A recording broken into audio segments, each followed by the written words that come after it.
Welcome.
Okay.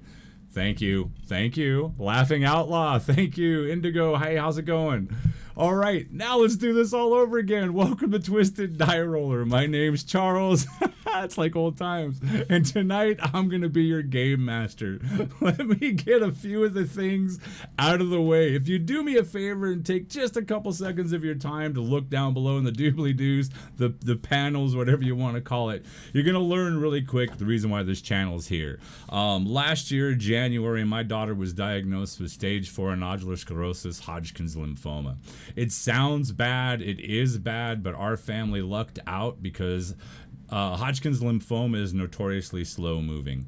The whole reason this channel is here is to promote awareness of cancer and the importance of early detection. Luckily, my family, December 23rd of last year, right before Christmas, we all got our Christmas wish as my daughter was declared to be in remission. This doesn't mean that our fight ends. This just means that cancer picked the wrong girl to go after, which was my daughter. And from this point forward, for the rest of my life, I've declared war on it. The way that I am going to take this war to cancer is to hopefully use my passion, which is tabletop RPGs, and my lovely friends here to get the word out through tabletop gaming, primarily tabletop RPGs. A couple of the things that I wanted to do when we started this channel was I wanted to figure out ways that we can get you guys involved, and I can also say thank you to you guys. Without viewers, without people willing to follow us and get behind our message here, this doesn't go anywhere. And literally my only goal with this is to even save one person, get one person checked, to get one person to get early detection, and to help that one person beat cancer. This channel will have done everything that I set out to do. But some of the ways that we're going to say thank you to you guys are, one, we've got a fantastic crew of people that are behind this channel, behind the message, and believe in what we're doing. And they're making two things possible because of that. One, for the next 18 months to 2 years, this is my full-time job. They're allowing me to dedicate myself to what I want to do here. The other one is these are the same people that are allowing me for that time frame to do giveaways, the first of which is happening tonight. We'll go over that in just a second. The other thing that I'm going to use as a way to say thank you to you guys is I want to get you guys involved in games here on our channel.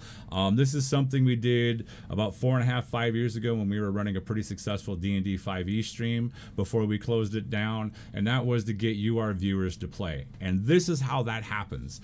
I am going to be setting up 2 more campaigns, one middle of the year, one at the end of the year. I want to fill those campaigns with as many of you guys as our players as we can, and then I'm going to do 1 to 2 one shots every month, and those I also want to get you guys involved in it. If that sounds like something you guys would be down for, you might want to get involved in. There's only 2 things you need to do. You need to be a follower here on Twisted Die Roller. Sweet, Outlaw, that'd be awesome. And by the way, thank you for the follow earlier today. Appreciate that. Be a follower here and then hit that link that I just posted up right there and go jump over onto our Discord, get past the rules crap, and just be involved on there, because that's what I'm going to use to bring you guys into the games. Camera and all that stuff we can talk about when the time happens. Okay, now let's get on to the thing that I know some of you came here to check out and to see. Thank you, Outlaw. And that's the giveaways. How's this gonna work? Well, the simplest thing is all you gotta do is be a follower. Go over, hit up our Twitter, which I just posted up right there. That's the easiest way to keep abreast of when we're going live, if we're doing giveaways, if we've got special guests coming on board, and all the other shenanigans that we're planning on doing here on Twisted Die Roller. Those are the 2 things that you have to do. Just be a follower and get involved in those things, and you're set. So tonight, at the midway point, I am giving away this bad boy to the continental United States. I hate to put that caveat on there, but with the way shipping is right now, I could ship this thing, and about 3 weeks later, you're probably still not going to have the book if you live outside the continental United States, and it's going to cost an arm and a leg, which kind of defeats the purpose. So I'm going to be looking for a partner that will lessen the cost of shipping outside the continental United States, because I want to open these up to everybody, because cancer isn't limited to just here. But tonight at the midway point, I'm giving away this digest size core rulebook to one lucky viewer. All it'll happen is I will go ahead and throw up a keyword. When I throw up that keyword, enter it just one time. I'll repeat all this at the time, and then it'll be randomly happen, and one of you guys will walk away with this. 2 other giveaways that may or may not be happening tonight, I haven't decided yet, is a box of Pathfinder Battles Bestiary Unleashed and a set of beautiful sparkly green dice. These are actually really pretty. If we happen to hit 50 followers during the stream or 15 viewers, I am going to add on the APG in Dice Goblin there, Indigo. I'm going to add in the APG in digest size as well. And if we keep going beyond 50 followers or beyond 15 viewers, we can always add more to the giveaway pile tonight. Again, all shipping is paid in the continental United States. So yeah, stick around for that stuff. I know that one of the giveaways will be happening at about the midway point. I'm not exactly sure. We're going to take a break at some time during this.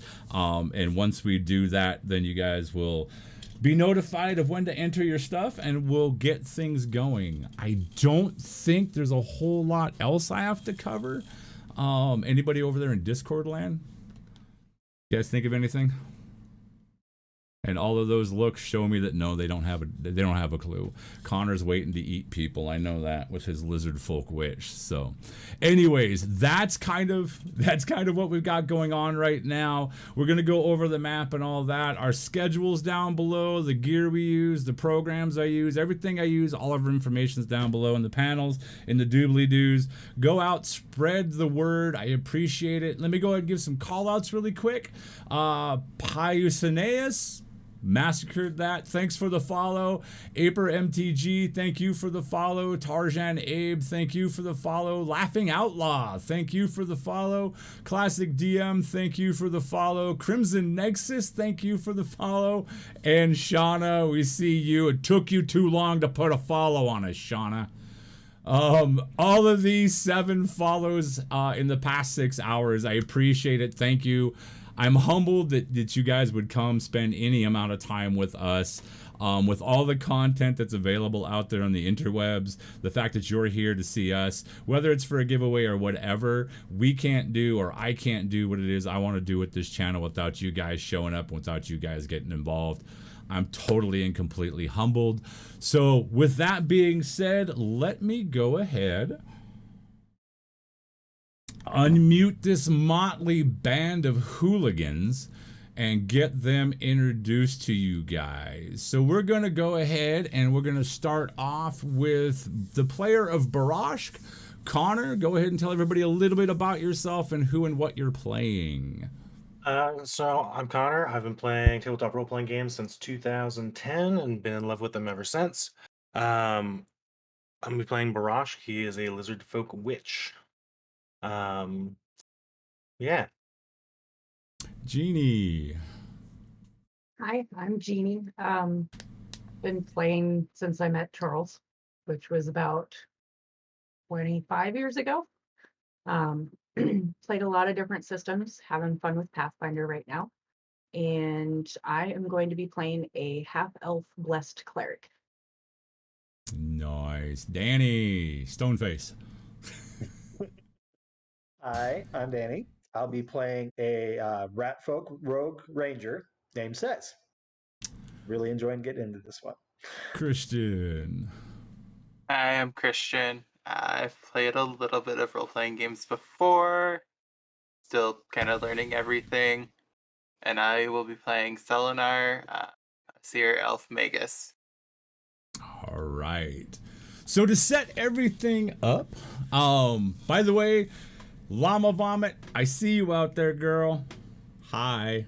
That's my daughter, by the way. She's the reason why I'm back on here after a 5-year hiatus, streaming once again, because she went out and licked the wrong light post and got herself cancer. So I'm back here. And listen, if you can't joke when you're in the middle of a cancer fight, you know, humor heals. Anyways, what you're looking at on your screens right now, this is the small area known as the Shattered Isles in my homebrew world of Tenethil, the Isle of Aethel. If you happen to tune in the afternoon, you'll actually see me working on this map and on this world. This map is only being worked on while I am on stream 90% of the time. There will be times where I work on things off stream because honestly, I can't always have my camera on, but for the most part this will always be on here. The story behind the Isle of Aethel and the Shattered Isles is between 4,000 and 5,000 years ago. The histories and historians argue about it. The god Aethel at the time, who was considered the god of nature, when the primordial titans essentially rose up against the gods of old, the god Aethel and the titan Torsten managed to get into a battle, and Torsten cast Aethel out of the heavens, and when Aethel slammed into the lands of Tenethil, he shattered one giant continent, leaving the Shattered Isles and a couple other smaller continents in its wake. Torsten's teeth, which you can see up to the north, is actually, the story is that Aethel, when his last maneuver was, as he's being cast down by Torsten, was to reach out. He managed to get a handful of Torsten's teeth, and when he fell, he ripped Torsten's teeth out. The teeth landed and gave Torsten's teeth.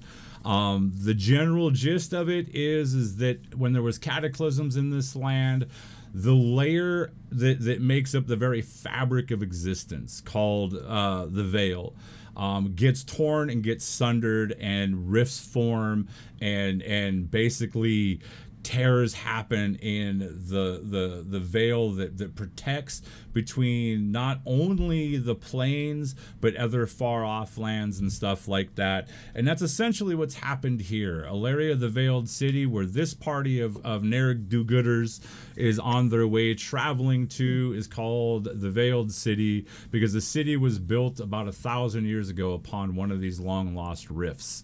The mages at the time have managed to harness the energy that comes off these veil rifts into a kind of mage-like light system and magic and all that, which we will eventually get into.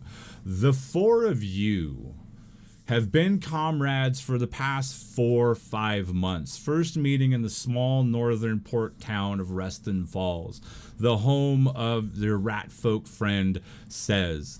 Over that past 4 months or so, you've primarily spent working as a mercenary band, doing guided expeditions for historians, guiding caravans, doing odd jobs, and working for people that could provide coin. Primarily in the southern tip of Torsten's Teeth, up towards Bjorn's Hold, and throughout the Elden Wood. Briefly from time to time stopping at Traveler's Rest, so that you know Estia and Palomar Gear, who are the proprietors of that particular establishment. It was an evening about 3 weeks ago, roughly, that you had returned to Reston Falls, and by a chance of luck, you stumbled upon a notice board, a bounty board, sitting within the town center. And usually anymore, the amount of work has kind of subsided over the past 150 years. 100 years ago, a mercenary band such as yourselves could literally get rich off of just guiding caravans, leading expeditions, protecting common folk. Those needs and those expectations have kind of waned as civilizations come to the Shattered Isles, as things have kind of begun to change and understanding has come. You found this and you managed, says, to get to the bulletin board or the job board just in the nick of time, right before, let me see if I can find exactly who it is that I'm looking for. Where are we at here? Give me a second. Oh, my notes are all messed up. What happened? I should have checked this before I logged on. There we go. Oh, yeah. Before a small group of a rival band of mercenaries known as the Red Pikes managed to get there, and with the snarl and exchange, a bit of tension, some high drama in the air, Barrage ready to cast spells, everybody ready to engage these guys. They've been kind of a thorn in your side for a while now. But Sez got to this board well before they could and managed to get his paws on this freshly, for all intents and purposes, posted bounty. The bounty asked for essentially a mercenary band, brave souls, hardy adventurers, to make their way to the Veiled City at their earliest possible chance. The only thing it said was that payment would be profound and the dangers very real. Report to the 3 coins, and it was signed simply Tavern.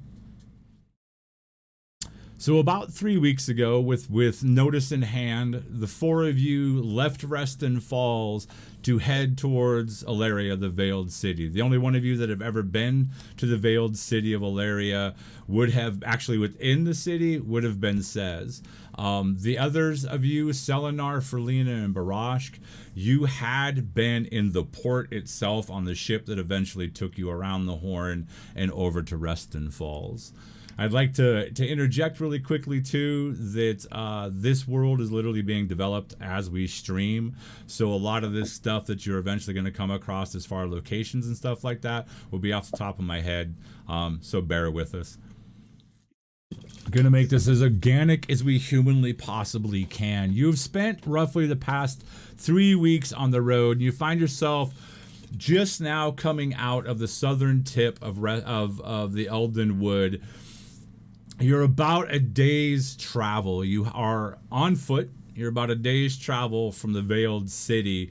It's pretty much that point where the sun has gone down, the moon is still rising in the sky. You can look up and you can see a smattering of twinkles of stars. You can see some of the most common constellations. You can actually see Aethel's Fall, which is a constellation that represents the battle that happened between Aethel and Torsten so many thousands of years ago.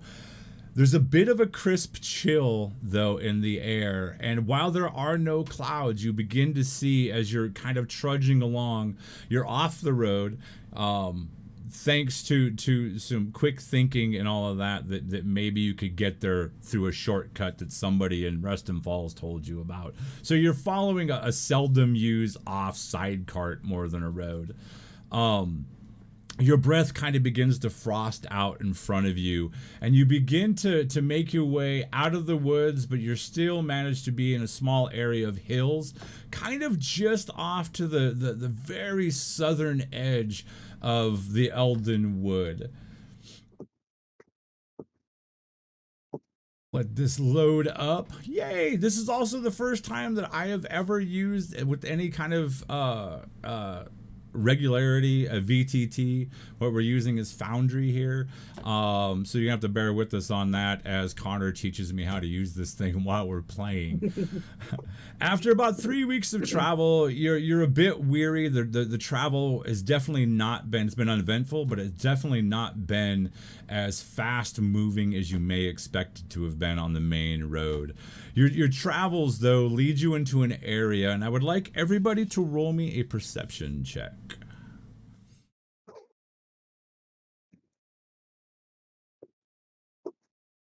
9.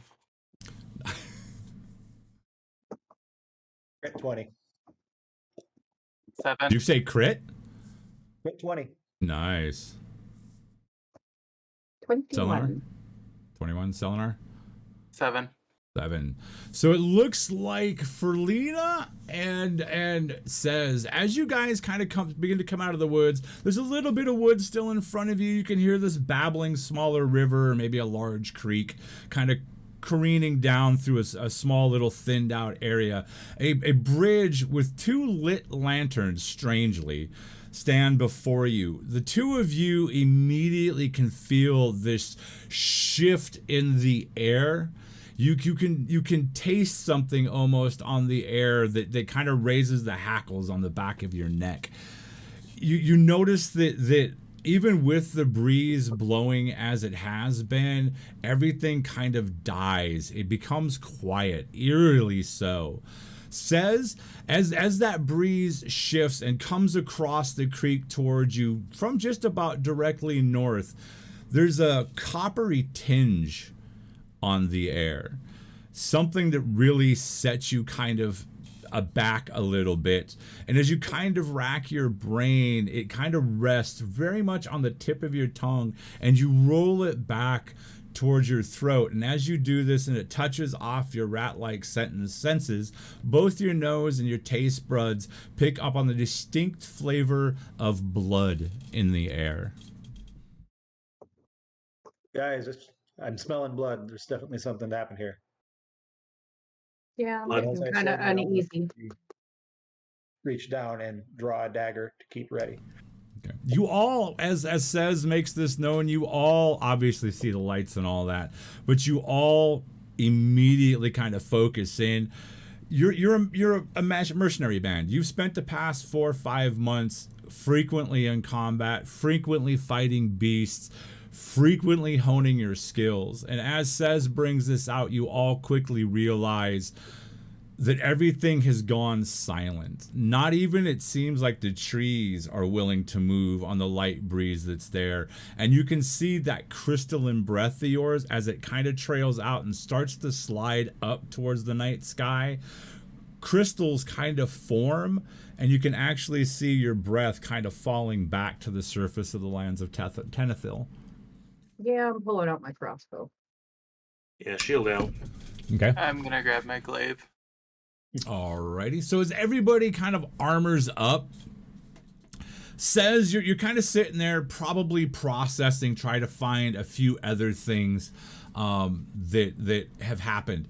Barrage, have you told anybody about the crow? Nope. Okay. So, Says, as you're kind of beginning to process more and more things, you notice, kind of set off by the far light, the big tree that just kind of sets up over here, you kind of see a little bit of rustling, and you see an enormous black head, beak shining in the moonlight, kind of poke its head out of the trees. It kind of opens its mouth a couple times. You don't hear a clack or anything, but you do notice that this crow is kind of looking around with its one good eye, the other eye empty, the socket exposed. You can see that it almost seems like with the moonlight hitting on it that there's a bit of a seepage or a seeping wound there, where it looks like there's moisture around it. The crow kind of pops its head out and kind of looks from side to side and eventually kind of begins to focus that one good eye down across the bridge towards your party.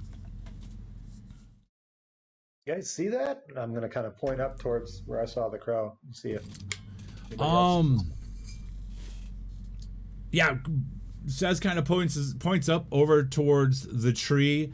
You kind of all look out over towards that tree, and at first you don't see anything where Sez is pointing, and then you catch a little bit of movement in the tree, kind of about midway up, maybe about 30 feet up into the tree line. You actually see some rustling around, kind of moving around in there, and it's sizable. Do you tell them what you saw? Looked like a huge crow of some kind. Can I make out the raven when he points it out? No. You see the movement, but you don't see the raven itself. Well, it's a tree. There's probably a squirrel or a bird or something up there, right? For sure. I mean, like big crow, like not like a little bird, like massive, huge bird. And I'll actually kind of like move a little towards it, kind of try to point towards the tree again. Okay, Right you all up there. have control of your figs, so go ahead and move it to wherever you want to move to. Are you guys able to see everything? Yeah, Your figure? Okay, cool. or at least I can. Okay. Yeah. All right. Yeah, I'm good. just going to nod knowingly as he describes this large raven that I've been seeing for a while. Okay, as you begin to kind of move forward and get yourself up towards a little bit closer to the bridge to get a better look at it, I'm going to ask you to roll me another perception check. Actually, nature. Give me a nature. All right. Okay. That's another crit 20. Jesus. Don't waste those rolls yet, dude. Jeez. 25. So Yeah. you kind of sneak over and kind of position yourself like right up against that tree, like right next to the bridge, and you kind of begin scanning, and two things again, like your senses are just getting hi Shauna, your senses begin to almost become overwhelmed. And you all can kind of see this. You've been around Sez long enough to understand when Sez is kind of on the trail of something. At first, it kind of took you guys maybe a little bit of time to get kind of settled in with the way the rat folk moves. But then again, you've also had to deal with the lizard folk. So things have been odd over the past 4 or 5 months. Says as you kind of buttress yourself in underneath that tree and begin to open your senses up even more, you actually see that you can kind of make out that the crow appears to be hopping lower and lower into the bushes. The shadows that play make it hard to track, but you're able to. And at the same time, from still coming north, you can see from across this small river, you hear some twigs kind of snap. And wafting again on the bridge coming across the water, you hear one single, almost bone-chilling sound.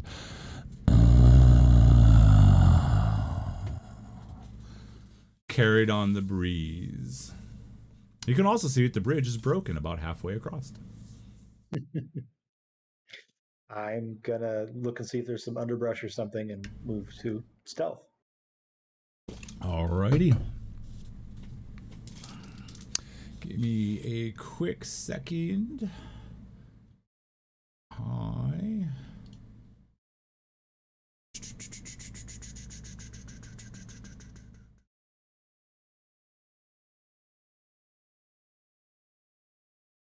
Okay, go ahead and roll me a stealth.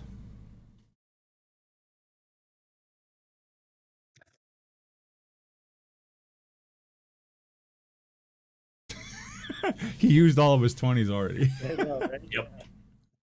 It's a 10. A 10. So you get into the shadows and you're parked into the shadows.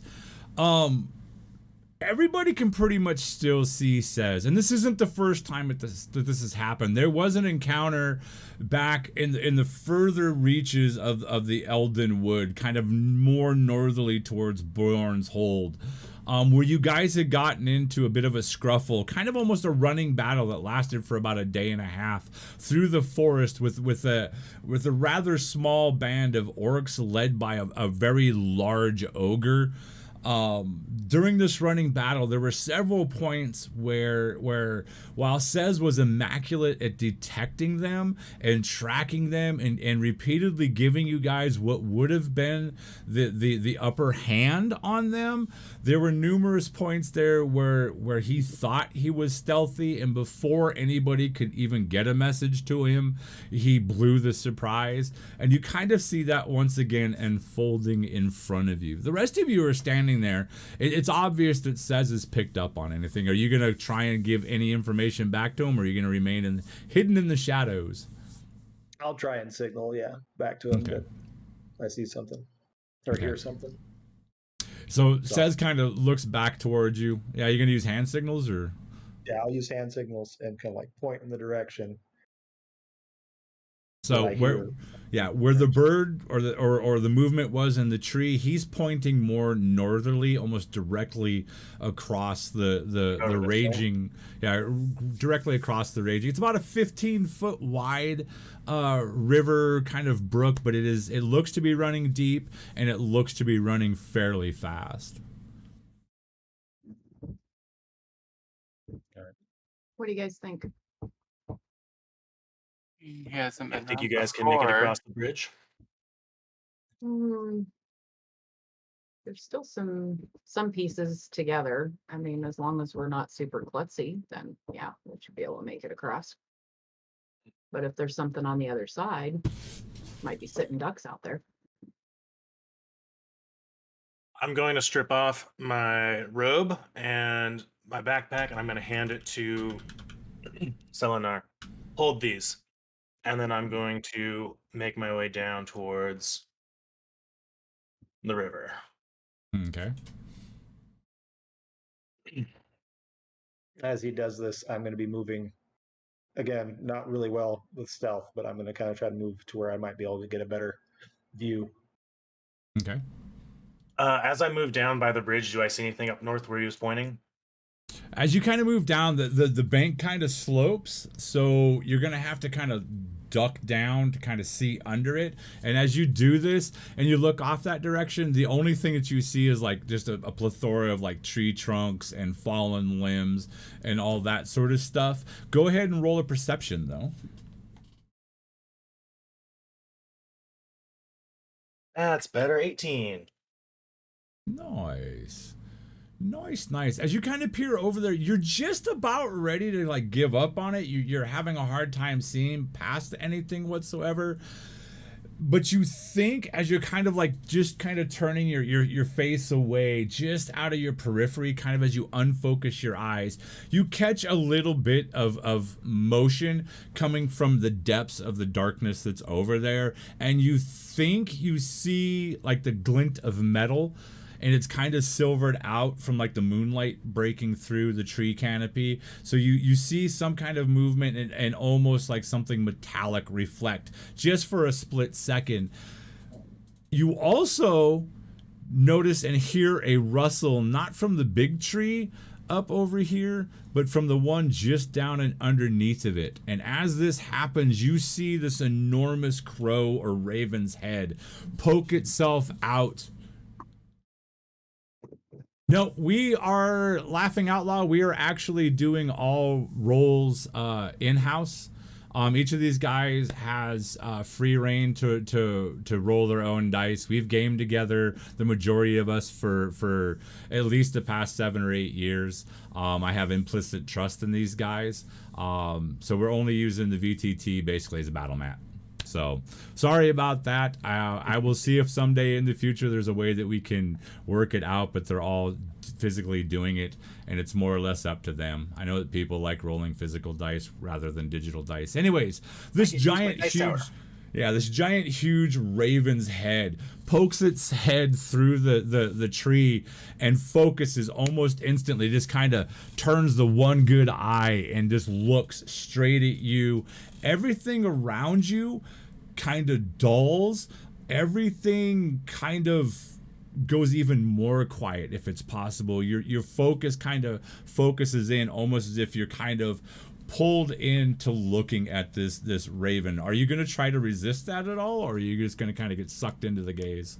No, I've been trying to communicate with him for the last couple of weeks, so I'm going to go ahead. This is the first time he's interacted with me, correct? Yeah, this is the first time you've seen him and you've seen it look at you in the past, over the past couple of weeks, but this is the first time that it's actually looked like it's almost engaged you. Okay. Yeah, I'm gonna go with it then. Okay. So it kind of pulls you and you kind of focus in and you can almost feel like fingers or feathers kind of wrapping around your brain a little bit. But there's something there that's stopping it from making full contact with it. Go ahead and roll me a nature. I'm good at that. I'm good at that. I'm not good at that. You're not good at Come that. That is an 8. Okay. you see the bird large, and you can now see it's come out quite a ways. You can actually see it the full breadth of its shoulders, and it's the size of a small dog. I mean, if it was on the ground, this raven would probably be maybe a full 2.5, 3 feet in height. It's a very large and substantial bird, but you can see it kind of look at you and then kind of does one of these things it ruffles out its feathers. You can all hear leaves moving, but unless you're kind of where Barrage is at, you're not going to see it. But you definitely hear a rustling in the leaves, and you hear this kind of almost a strangled caw, like the bird has struggled to get it out, and the bird pulls back, almost giving a sense of frustration as it pulls back into the tree. In Aruxi, I'll just kind of whisper, "We'll talk later." How tall is this bridge? If I stood up, could I see them behind me? The bridge, the way it kind of arcs and the way the stonework is, if looking back towards them, it would be pretty difficult. Would I be able to stand up and wave my hand and Yeah. cross the bridge? Okay. Yep. So I'm gonna do that and wave my hand and go start crossing, and then I'm gonna jump in the water and start swimming across. Okay. Go ahead and give me an athletics, Barrage. I mean, how fast is this moving? I do have a 15-foot swim speed. It's moving fast. Okay. Am I able to see him motion? Yeah. Okay. I will actually. That is going to be an 8 athletics. You managed to get in, and you're caught off guard initially by just the sheer strength and speed that this thing is moving at. And while it does, it washes you a bit of the way underneath the bridge, and you manage to grab onto some debris underneath, right yourself, and you actually will come out. I will move you into position. You actually come out right there. Okay. The rest of you, as you make your way up to the bridge, you come to a stop while you're looking at about an 8-foot gap across the bridge where the bridge has been broken out. You can see exposed boards.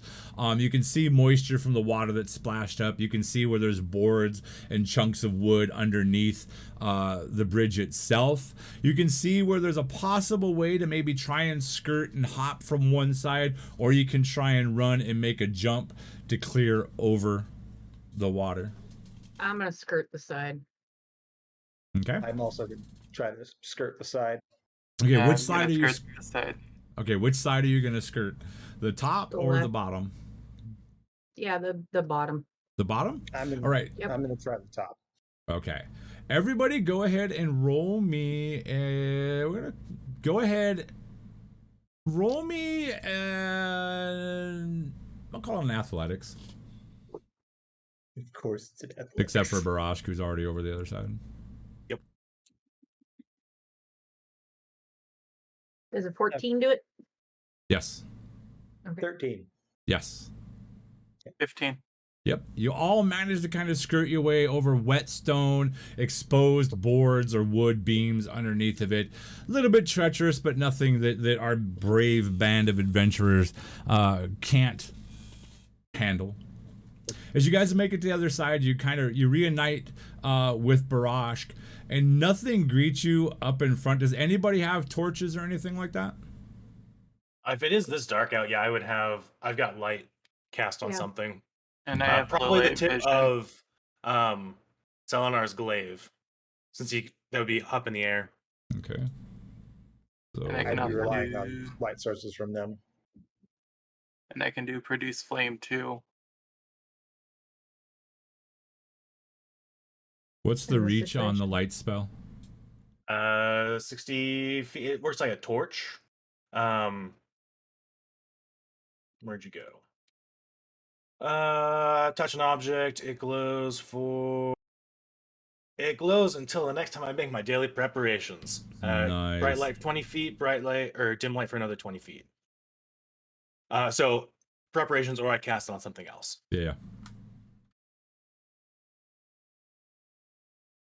Give me a second to set up some light here.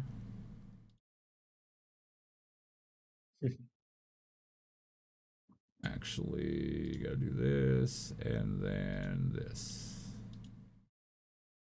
There we go. Selenar, your glaive, the very tip of your glaive where the blade's at, kind of erupts into light, and the glow kind of passes out and begins to fill up the area around everybody.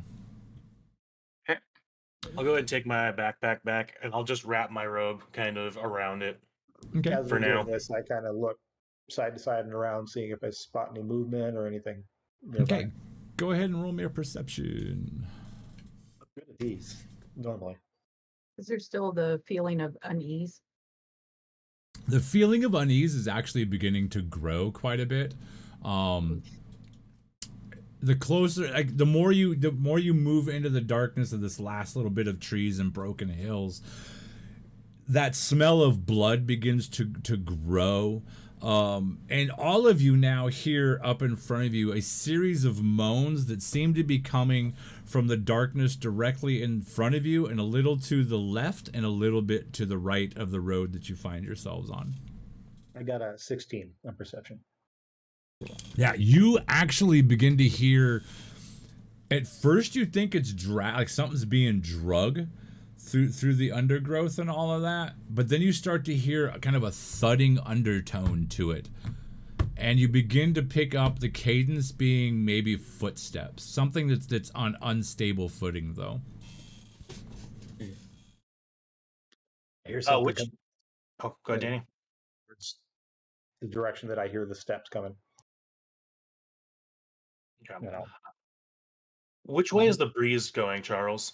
The breeze is crossing kind of from the northeast, kind of across you guys, almost following just about the same track as the creek itself. Okay. As the breeze comes through, does the blood smell get stronger, or?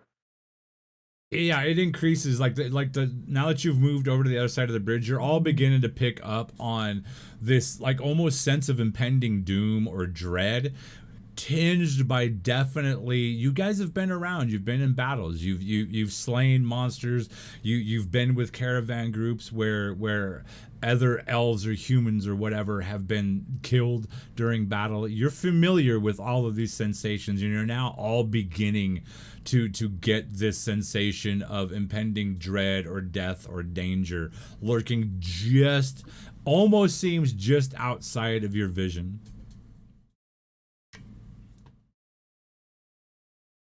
I'm going to move to kind of stand just directly to the right of Salinar. Okay. Kind of wingman him. Wee.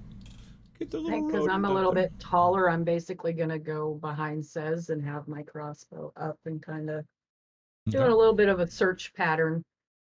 Okay.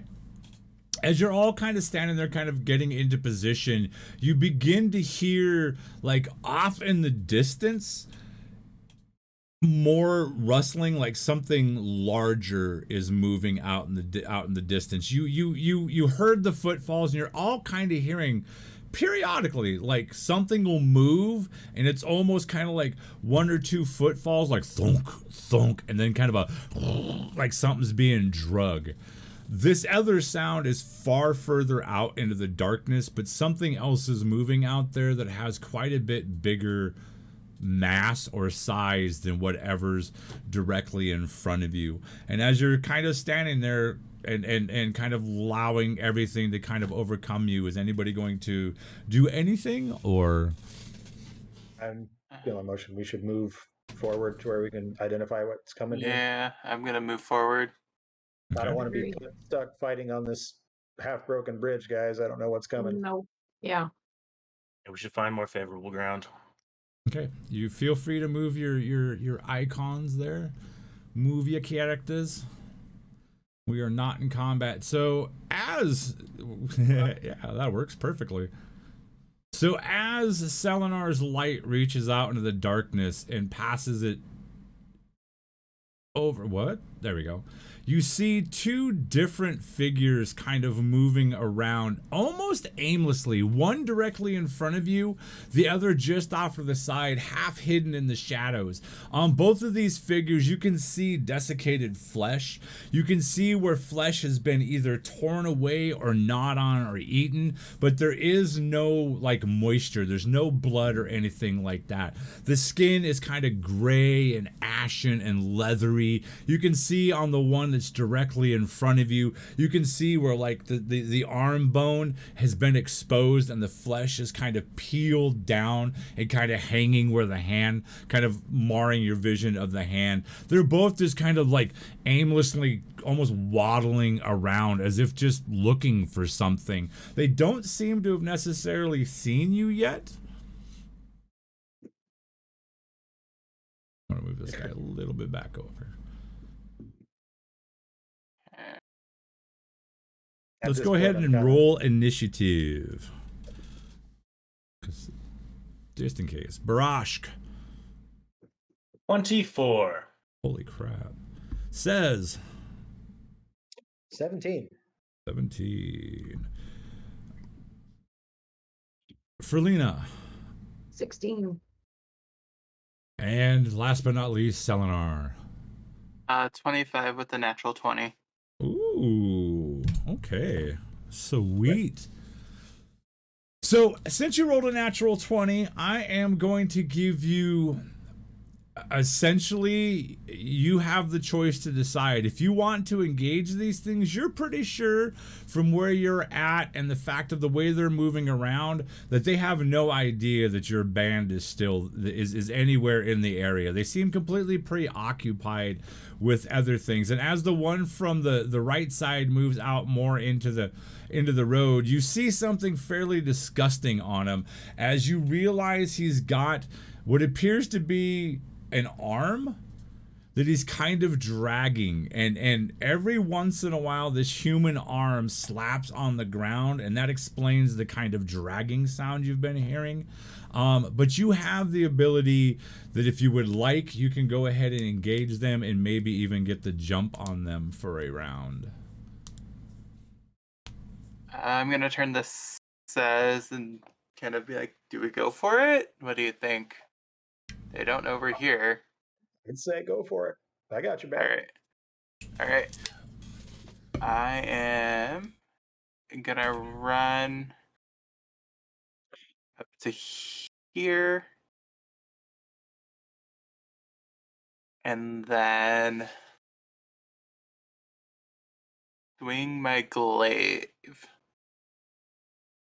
Okay. So you're gonna charge up to the thing, kind of, you know, and as you kind of run forward and you kind of have your glaive out, you push the light a little bit further up in front of you, and you see something that catches your eye just off to the kick. Just off to the right of the creature that's carrying the arm, and you can see the top head and the shoulders of a figure that seems to be resting up against a large fallen log.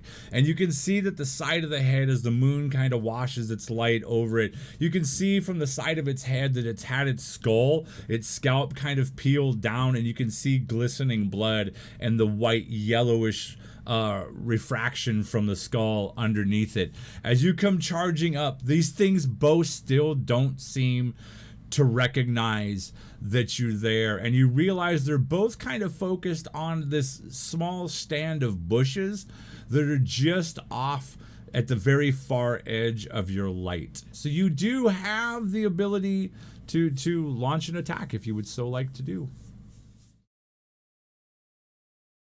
I'm gonna turn towards the rest of the group and motion for them to come forward, Okay. and then I think swing my glaive at the one closest to me. All right, go ahead and launch your attack. You all kind of see Selenar almost in one gesture kind of lifts his arm back, motions for you to come forward, and immediately grabs his glaive and starts to follow through with a swipe at the shambling mass of desiccated flesh in front of you. That would be a 26. Hey, wow. Okay. Better Nice. tonight, that's for sure. A lot better than last night. You said a 26? That is a crit. Nice. So roll your damage and then double it. All right. Oh, it's a D8.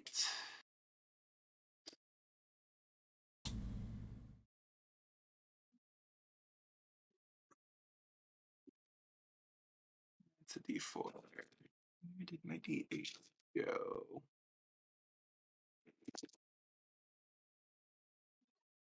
The little double triangle diamond shaped one.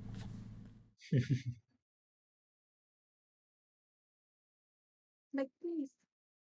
Yeah.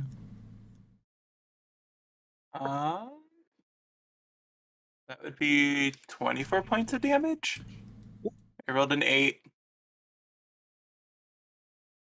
Nice. How do you want to do this?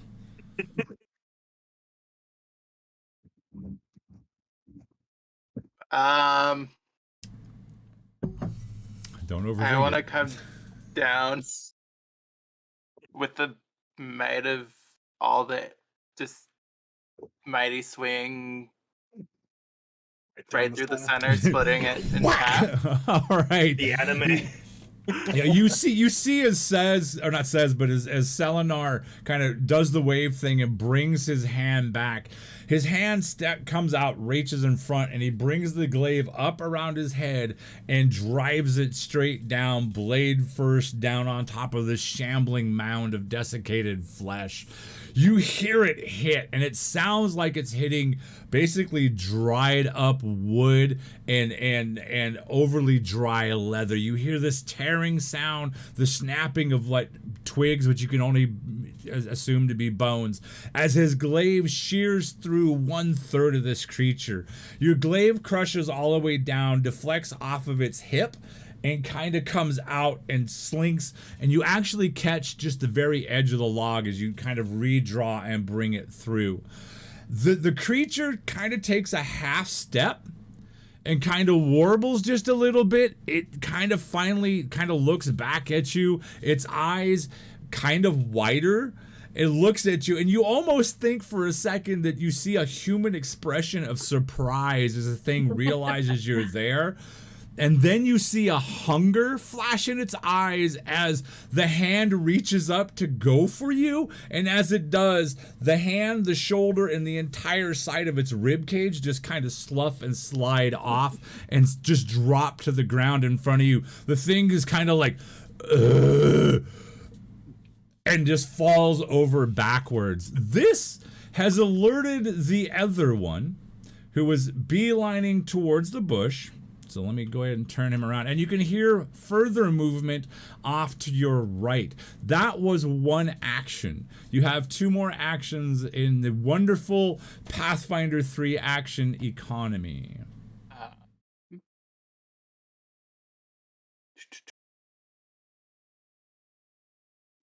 I am Your flesh wound. Going to cast Electric Arc towards the second one. All right.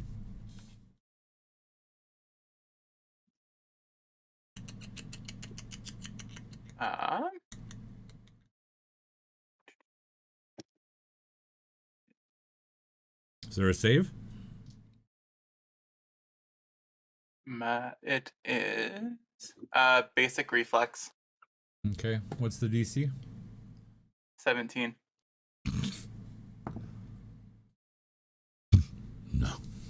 No. So your electric arc, you're all sitting there and you see kind of Selenar reach his hand out and direct, and you see this arc of arcane electric blue energy cross through the rather frigid night evening air, and you can see as it arcs over and makes contact with this other shambling thing of desiccated flesh. If you want, you can go ahead and roll me. If you wish to try to be able to identify exactly what these things are, you can roll me a recall knowledge religion. If you wish to. Undead lore. Can I roll that? You can roll that. That will work. That would be a 6 for my recall knowledge. You have no clue whatsoever what this thing is. I have a 21. You have a 20. You recognize it. There's only one thing that moves like this, smells like this, like this. It's a zombie. It's a common everyday zombie. However, with all the other insanities, you guys have noticed that this should be springtime and it should be warming up. The weather has actually stayed far colder, far cooler out, to the point where at night you've actually seen snowflakes falling. And over the past, I would say 3 days, you've actually seen snow beginning to fall during the daytime. It's almost as if for some reason winter's extended out. You've noticed more and more dead animals, almost as if there's disease in some of the population and all of that. And it strikes you weird that in such a remote place as where you guys are at now, it's not like you're on the main road. You're well off the main road. You're actually following another spur of the mountains. That these things would be out just kind of mulling about as they are. Go ahead and give me the damage on that lightning arc of yours. And how many actions does that take? 1 or 2? 2 actions. Okay. 4 plus your spellcasting ability. We do have some newer people to tabletop role-playing and to Pathfinder 2nd Edition, so please hang in there with us. Thank you, thank you. It's the number on the bottom. D4, yeah. Or no, well, it depends. It depends on your D4. Some are at the top, some are on the bottom. Alright, looks like this one's on the bottom.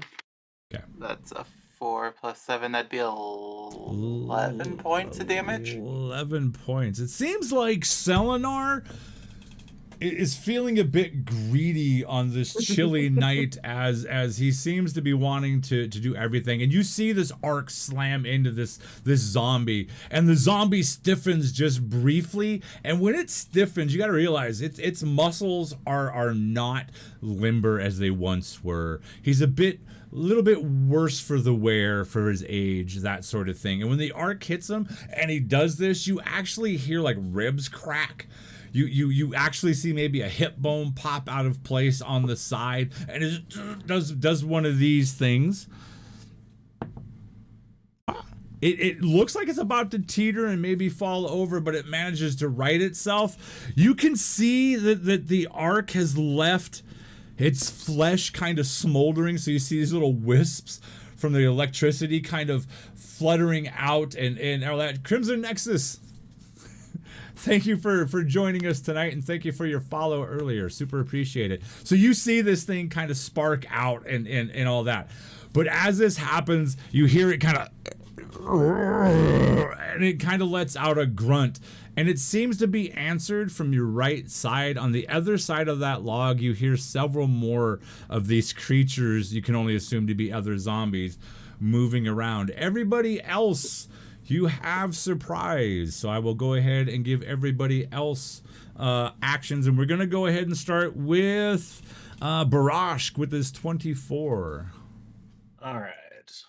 Yeah. I'm gonna move up next to Selenar for one action, and then I will also cast Electric Arc on that guy.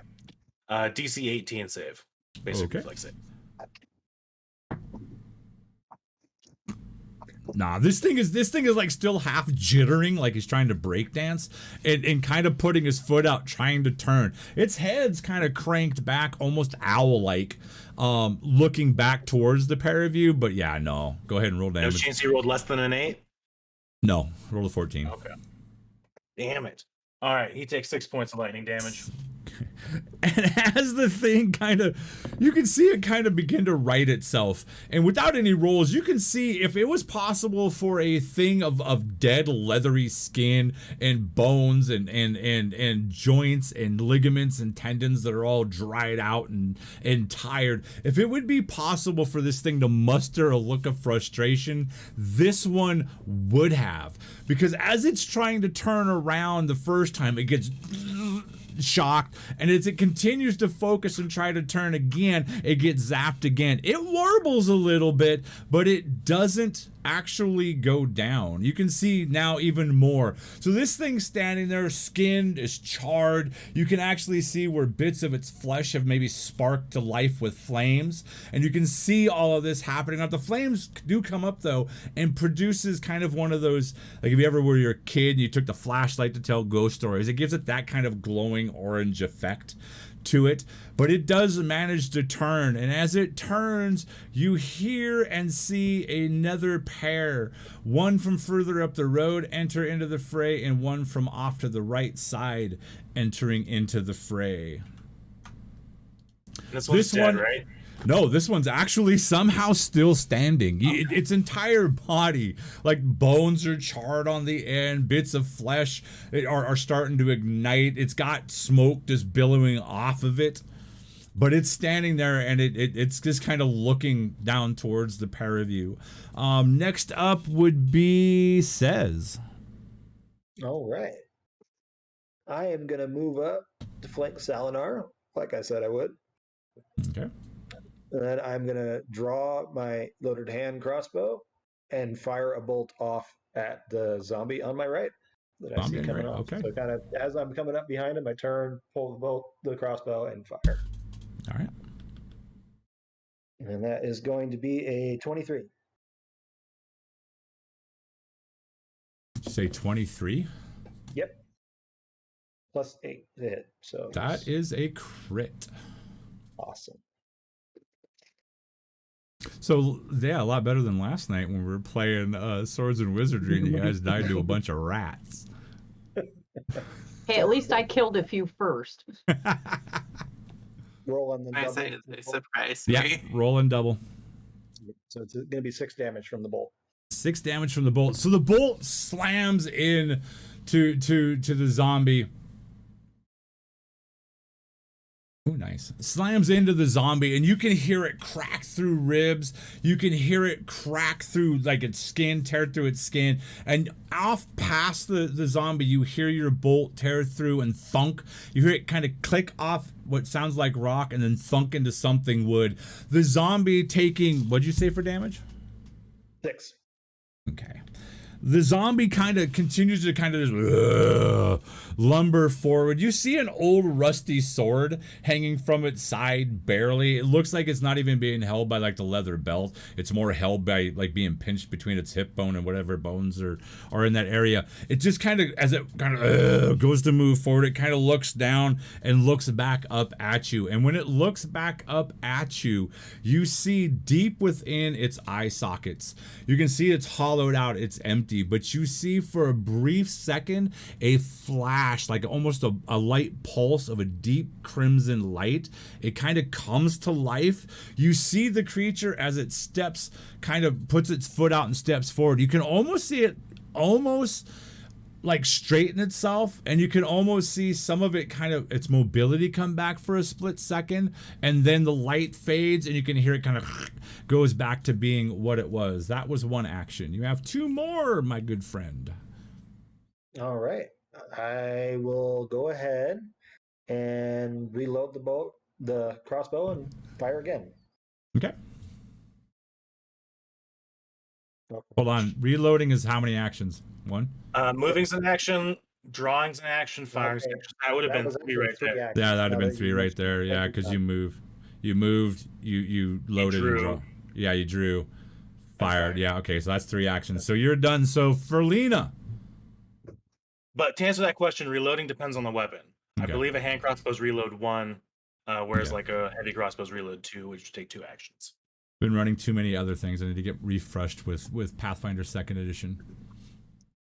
So from where I'm at, would I have a clear shot at that one to my right? Or is that a bush or a tree? The one to your right? Yeah, no, that's a tree.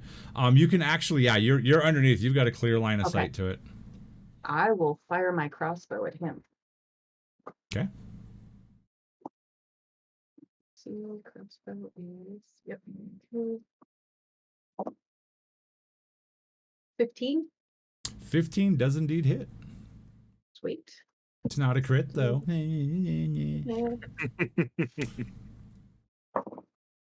That is a 6 on the die. And I get 2 for strength, so 8. 8? Oh, sweet. So your arrow, your bolt kind of goes flying through the night air, and as the thing's kind of got its foot up, I'm gonna go ahead and let you roll me a perception check too on top of it, since you're focused in on him.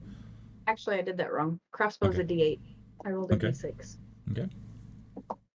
I'll let you off the hook this one time.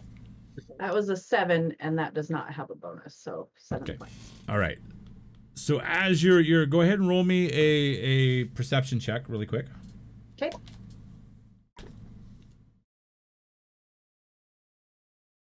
$13. You also see the tail end of it. The thing's got its foot up, and as your bolt slams through it, you hear it shatter, and you hear it definitely thunk into something from your angle, go through it and thunk into something behind it that's definitely wooden. And for a split second, you see, as it kind of turns its attention towards you, a reddish crimson light in these empty, deep shadowed sockets. You see this crimson light kind of flash just a brief second and then fade. And as it flashes up and before it fades, you see this thing take on a little bit more lifelike air to it, like its muscles and stuff limber for just a split second, and then as the light fades, it kind of goes back to being a zombie. How do you want to do this? I'm gonna steal from Mercer all frickin' night. How do you want to do this? So it's the crossbow's in, right? I'm gonna actually, since I would have been holding it like this, so I'm gonna lower the crossbow, grab my holy symbol, and say, "By the 3, I set you free."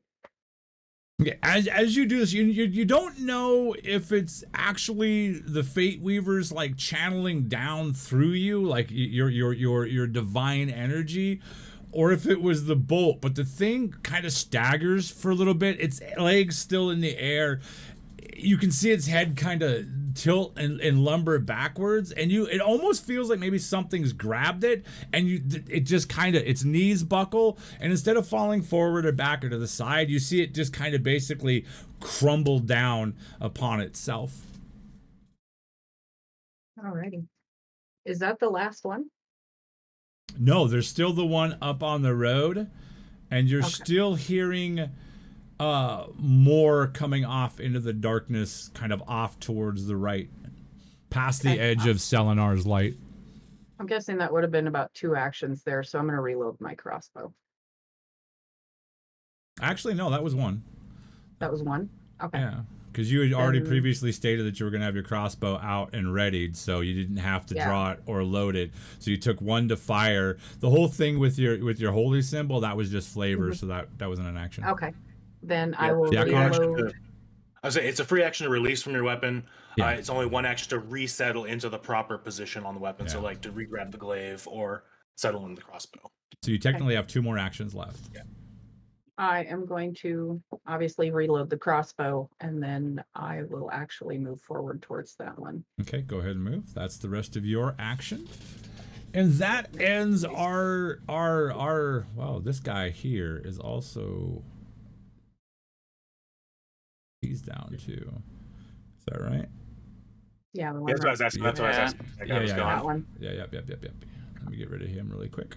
He's gone. So the only one that you can see, other than the rustling that's going around off over in the darkness, kind of ahead or behind where this one's at, and where the light ends, you can see where it picks up the log, and everybody can make out what I had described to Selenar a little bit earlier with the moonlight now, and now the light off of his glaive glinting down on top of this thing's skull, and you can see where its skull has been peeled back and almost looks like it's been cracked by an egg, and you can actually see that there's a small bloody rock sitting on the log.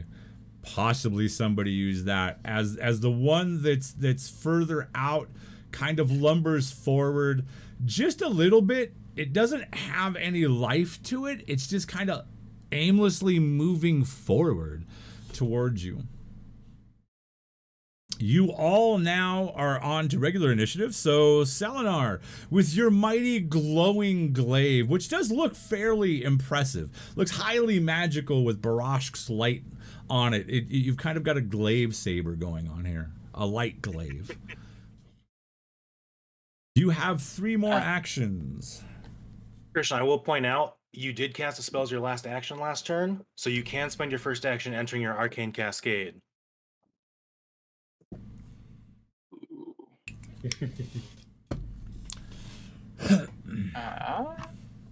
But if you move or something, then your last action wasn't that, so you couldn't do that.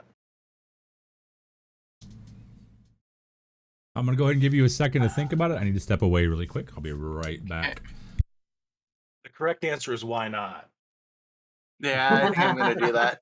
Because I mean, that also, so one, you will be doing essentially 1 extra electric damage all the time for your strikes, and then the other ones, as long as you're wielding a melee weapon in 2 hands, you gain temporary HP equal to half your level every round. So It won't go 1 up, but yeah, that's essentially 1 more HP that you'll recover every turn. Yeah, I'm gonna do that.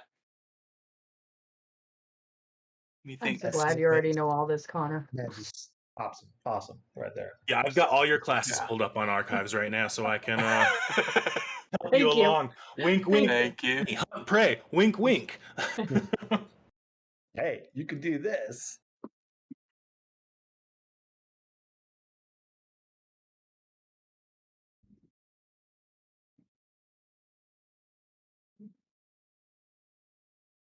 I'm kind of curious about that body on the other side. We're gonna have to look into that. Me too. Yeah, we're gonna have to detour a little bit and check it out, see if it was another traveler or what. Yeah, definitely take care of all these guys first. No chomping until we find all the bits. I'm not eating these things. No, the one on the other side of the log. I mean, I probably won't eat him too. I'm not hungry right now. Okay, good. Not sure you would find these things very appetizing to begin with. But then again, you are I'm not lizard eating folk. I'm not eating the zombies. True. She was pointing true at the that. body on the other side. But I'm not super hungry. I mean, I have standards. That's why I keep them around. I can kill them and have fresh meat. You have standards. Oh, that's right. You are traveling with your snack bag, aren't you? Forgot all about that. His All own right, version so- of pork. Yeah. So we left off here with Selenar getting ready to do his next move. I am gonna enter the arcane cascade. Okay. Go ahead and explain to everybody what exactly that is. I know we've got some people that are unfamiliar with. So Two. it's pretty much I can use part of my last spell's magical power and kind of keep it going through my body to kind of increase damage Okay, through so- melee weapons. Okay. And your All right. survivability. And it increases my survivability. Yes, very much so. So you're gonna focus on the one zombie that you see in front of you. Do me a Yeah. favor and describe to everybody what it would look like when Selenar enters this cascade. You'll kind of see him standing there, arms kind of like out to the side, glaive in one of them, and the other kind of pointed off to the ground, like just entering like a trance-like state almost. Okay. Alrighty.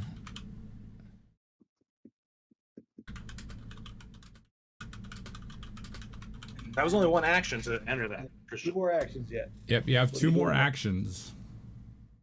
If I move, I don't exit it. No, No. it stays on until you let it go. It's just that if Okay. you moved first, that would have been your last Yeah, action and you The wouldn't have been prereq able is to- that your last action was either to cast a spell or do a spell strike. Okay.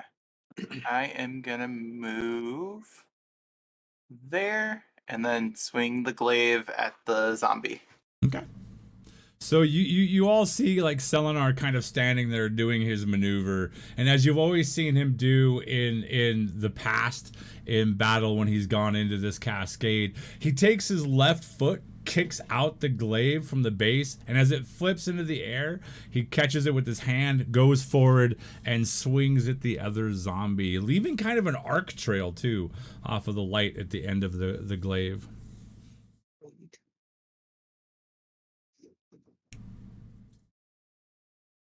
Also, that would be Christian, an remember. Oh, good. Go ahead. I would say the glaive has 10 foot reach. So technically, you didn't even have to move if you didn't want to.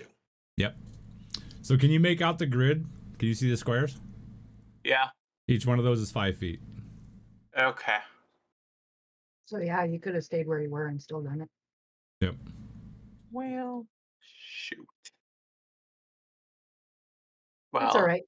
You'll kill him. that was an 11. Wait, Oh, too soon.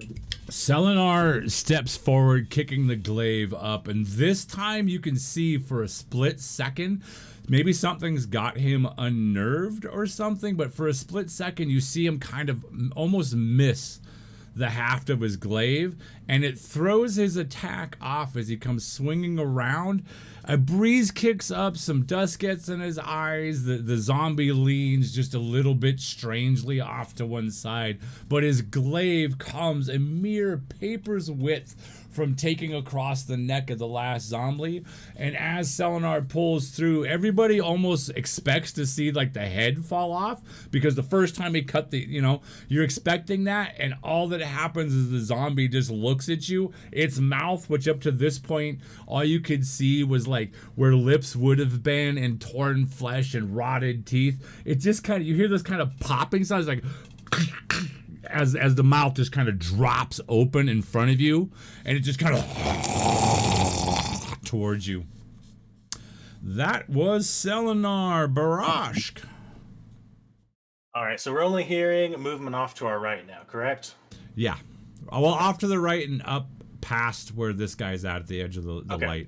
But just kind of like if we have a line running from Says through Selenar, just on the right side of that line, correct? Yeah. Not hearing any real movement off to the left side. Okay, cool. Nope. I am going to move here. And then I will produce flame and throw that flame at that zombie there. Okay. I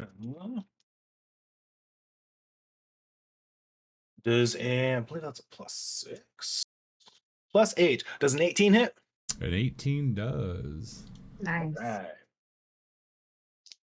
Come here, you. And that's going to be 8 points of fire damage.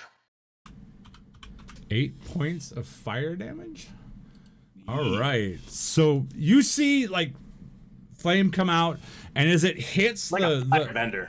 Yeah, like a firebender. You see this flame kind of just go out towards this thing and immediately ignites the flesh that's hanging very loosely from the bones of this zombie. How much damage? 8. 8.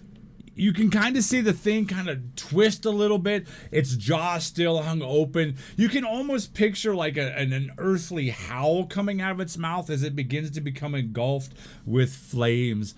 That was all 3 of your actions, correct? Yes, that was all 3. I moved And then so next up is going to be Says and the zombie itself. Moving in unison. Let's do the zombie first. So this zombie's ignited with flames. You can see the flames engulfing its body, its mouth twisted and wide open, and you can hear this guttural eruption just kind of brewing up through its hollow cage. And it's very unearthly as its jaw sits there and it reaches out towards you, Selenar, with clawed fingers, and you can see these nasty bony fingers with desiccated flesh. You can see dried bugs and twigs and everything else in its and these long, because as you all know, is when you die, your hair and your nails keep growing. So this thing's got like Shantifa nails as it reaches out with these grotesque yellow nails and slashes down, trying to get its hands upon you. What is your armor class, good sir? 16. And as it kind of lunges and lurches forward, a gout of flame erupts through its middle section and must have come up through its face, and it reaches out and kind of fumbles forward and misses you. You feel the heat and you feel the intensity of the fire as this thing is slowly turning into a pyre, but it is still moving forward. So Says, what are you going to do? Now, as this thing moves forward, I am going to actually... Annie, before you move, remember most things don't have attacks of opportunity either, so you could always reposition on the back side and make him flat-footed to you. That is actually exactly what I was planning on doing. Nice. So I am going to reposition. Can I move through him? Yeah. Or I could actually... You can get behind him. I'm going to move. That is exactly 25 feet. So there we go. Move to get behind him. And I'm actually going to move to slash with my dagger, hitting him, aiming at the back of his neck. All right. So he is flat-footed. All right. That is going to be a 23 to hit. That is a crit. Awesome. With the backstab and doubled. Sneak attack.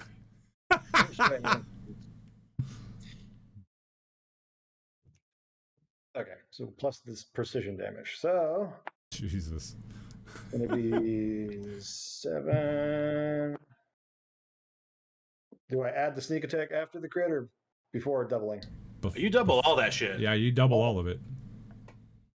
22 damage. 22 damage. How do you want to do this? He's not only toast, he's burnt toast. Okay, literally kind of just like dive, sidestep behind him, and then slash with that dagger right across the neck, going to take the head off the thing. Okay, so you all see Says kind of slide through the shadows, nimbly moving and outmaneuvering this thing. You could see maybe it tries to turn its head to track this brief bit of movement. Says appears behind it, and with one fell swoop, just cuts through it, and you can hear like bone and stuff snapping, and you see this thing's head kind of sit there, and it tumbles off of its shoulders, rolls down its body, and rolls almost like a flaming sphere directly towards you, Selenar. I want a reflex save to see if you can get out of the way.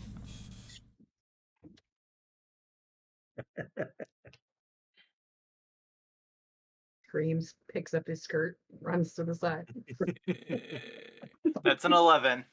That is an 11. That was good enough. You manage to kind of nimbly sidestep this rolling flaming ball as it rolls down a little bit and comes to a rest and eventually just kind of smolders out, removing the last of these foul and festering zombies from the area. All 3 of them down and dead. I don't think there's any others out there. There should be 4, but I don't know where the other one went to. that is the end of this first half of this encounter. Everybody who's out there that's joined us and is watching, I really, really hope that you guys are enjoying this. I'm going to take a quick split second to do an announcement really quick if you don't mind. I'm pretty sure you're not going to mind, because at this point in time, thanks to the kindness of the people that are backing this channel, I am going to do a first giveaway tonight. So if you happen to be a dice goblin, like, I don't know, Indigo Jones is, I know that Indigo is, this is how this is going to work.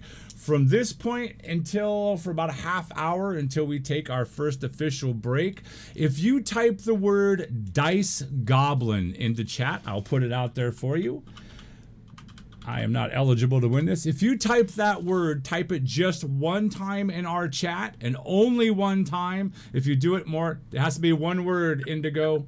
One word. One word, all lowercase. Type it exactly as you see it. There you go. There you go. You stand a chance in about a half hour of winning this really cool set of dice. This is from FLGS Dice. It's green gold shimmer. Don't know if it's going to come across. Probably won't. But these dice have a really nice golden fleck inside of them. They're actually a pretty cool set of dice. The way that the giveaways here are going to work, you need to be, you didn't lose, Indigo. You Go just ahead gotta type it again right. Type it in right, and I have Nightbot rolling over here, and it will handle it. So Indigo, please type in exactly what these guys have typed in. There you go, you're entered. Here in about a half hour, as we go to our mid-break and I start the giveaway for the big thing, I will be giving away this set of dice to one of you lucky viewers. And the way that this works is it's real simple. You just have to be a follower here, which everybody is, and you'll just go ahead and I'll let you know. We'll pay the shipping when I declare that you've won. If you'll go ahead and send me a message, either look down in our doobly doos. You can send me a message on Instagram, or you can send me a message right there over on Twitter. And while you're there, you might as well drop a follow on the Twitter as well. That way you stay abreast of everything that we have going on here. And I will contact you that way as well, and we'll get your details down, and we'll kick off a set of dice to you. Our ship days are the end of the week, so our ship days will be the following Friday before the next session. We will ship everything out that people have won. So good luck to everybody on winning them dicey dice, because those would be cool. So you have managed to dispatch the 4 zombies that were lurking around this general area. You still see the body off by the log, and off, you did notice that they were kind of focused on the bushes off to the left there, but you still hear some scuffling around out in the darkness and out in the rest of the forest off to the right-hand side of the road. I am gonna be going over to check out this person or body, depending on what it is, on the side of the log here. Same direction as well. Okay, as you come across and around the log and you look down at this figure, it doesn't catch you as being a zombie of any sort. This thing has been freshly killed, maybe in the past 2-3 days. You can see that while torn and ripped up, you can see a livery, like a tabard over it, and you can see what appears to be like a silver beast of some kind that was on it. You can't quite make it out. It's completely torn and stained with blood and all that. And you can see its entrails kind of hanging off to the side and laying on the ground next to it. Definitely you can see gnaw marks and all of that. It's been chewed on. You can see that one arm is missing and is now apparently out in the middle of the road. I was so hoping that zombie would get a chance to slap somebody in the face with the dang arm. Since we can't really tell what's on the tabard, is there any other, like, if moving closer, is there any other distinguishing marks? Or certain, maybe they're shield next to it or something? No shield. You see an empty scabbard on the side of his hip. You can't see any weaponry, but due to the glove on his right hand, and as you kind of maybe cast a look back out towards the road, you see another glove on the other one. Definitely gives the impression that he was a carter. Like he ran wagons or something like that. And it does fill in kind of some of the blanks. He definitely looks like somebody who would have been guiding a wagon or driving a wagon. Okay. And as you're looking at it, go ahead and roll me a perception check. Same with you, Says.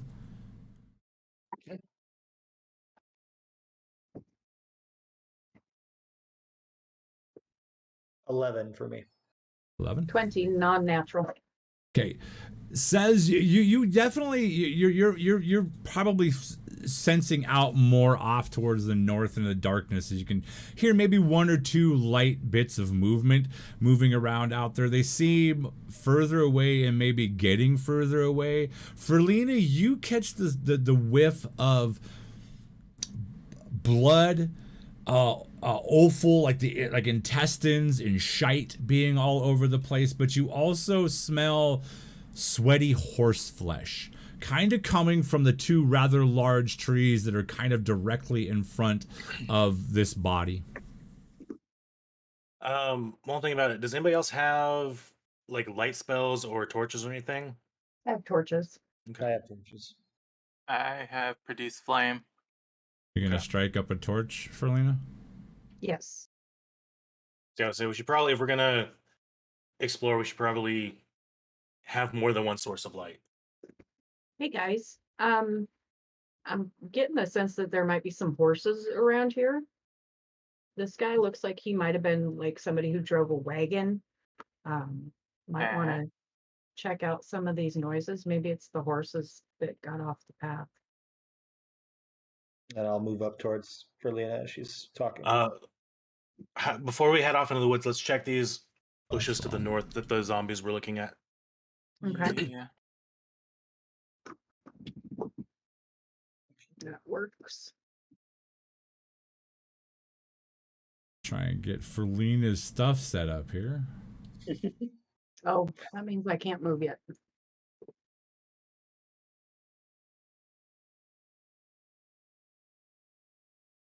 There we go. It's about as good as it's going to let me do it for you. For some reason, there's a glitch, and I ain't going to worry about it. So what are you going to do? You're going to check out the bushes off here, off over to the left? Yeah. Yeah, the ones that the zombies were kind of focused on. Okay. You either of you, okay, just who all is going over there? Just Barrage and Selenar, or? Yeah, we're not gonna go too far because you said it was like these bushes that they were kind Yeah, of. these bushes okay. right there. Yeah. Yeah, you guys Okay. are already over there, so. So yeah, probably while they're looking at the body, we're gonna go check that way. Okay, Yeah. and this is the first time any of you have actually really taken the time to sense the combat. You actually notice where there appears to be prints moving on the ground, and you see a trail that kind of trails off to the left as well.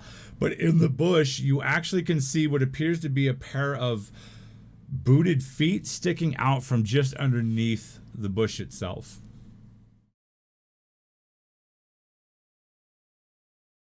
All right, I'm gonna go take a look.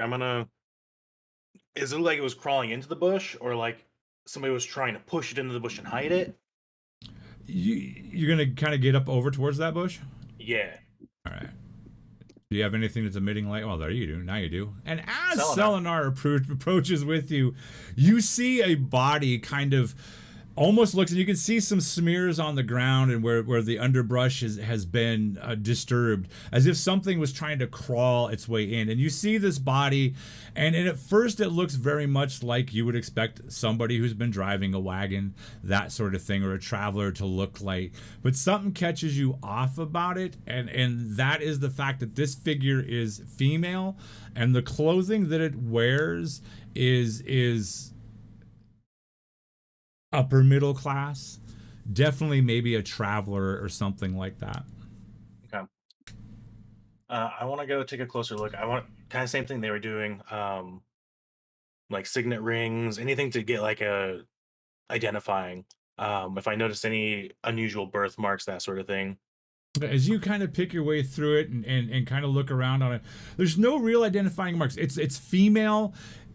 You don't care about human beauty whatsoever, but it is a human. It's got raven black hair. It was tied back in a bun that is kind of undoing itself. But in the arms that are kind of laid out, like its last little bit of digging in, and you can see where it's ripped, basically rivulets in the dirt, little small finger trenches as it's tried to pull itself through, and where it finally died on its hand, you do see in the moon, in the light from Selenar's light off of his glaive, you do see the glint of metal on a finger. I'm gonna pick up the hand and take a close look at the ring. Okay, as you pick it up, you almost maybe even for a split second feel like your breath, unusual for you, get caught in your lizardy little throat. Because on the signet ring, as you toss it into your hand and you fumble around with it. Oh no, I'm not taking it off quite yet. I'm Okay. just fucking around with her hand. Okay, so the light catches it. The light catches it, and you see on it a very familiar symbol, a symbol that you've seen somewhere before. You see a loaf of bread, like almost a fat baguette shape, and 3 sheaves of wheat sitting behind it. Off the top of my head, do I know what that was from? Is that like a... You sit there for a few seconds. Go ahead and do a Society? recall. Yeah, do a recall knowledge society. 12.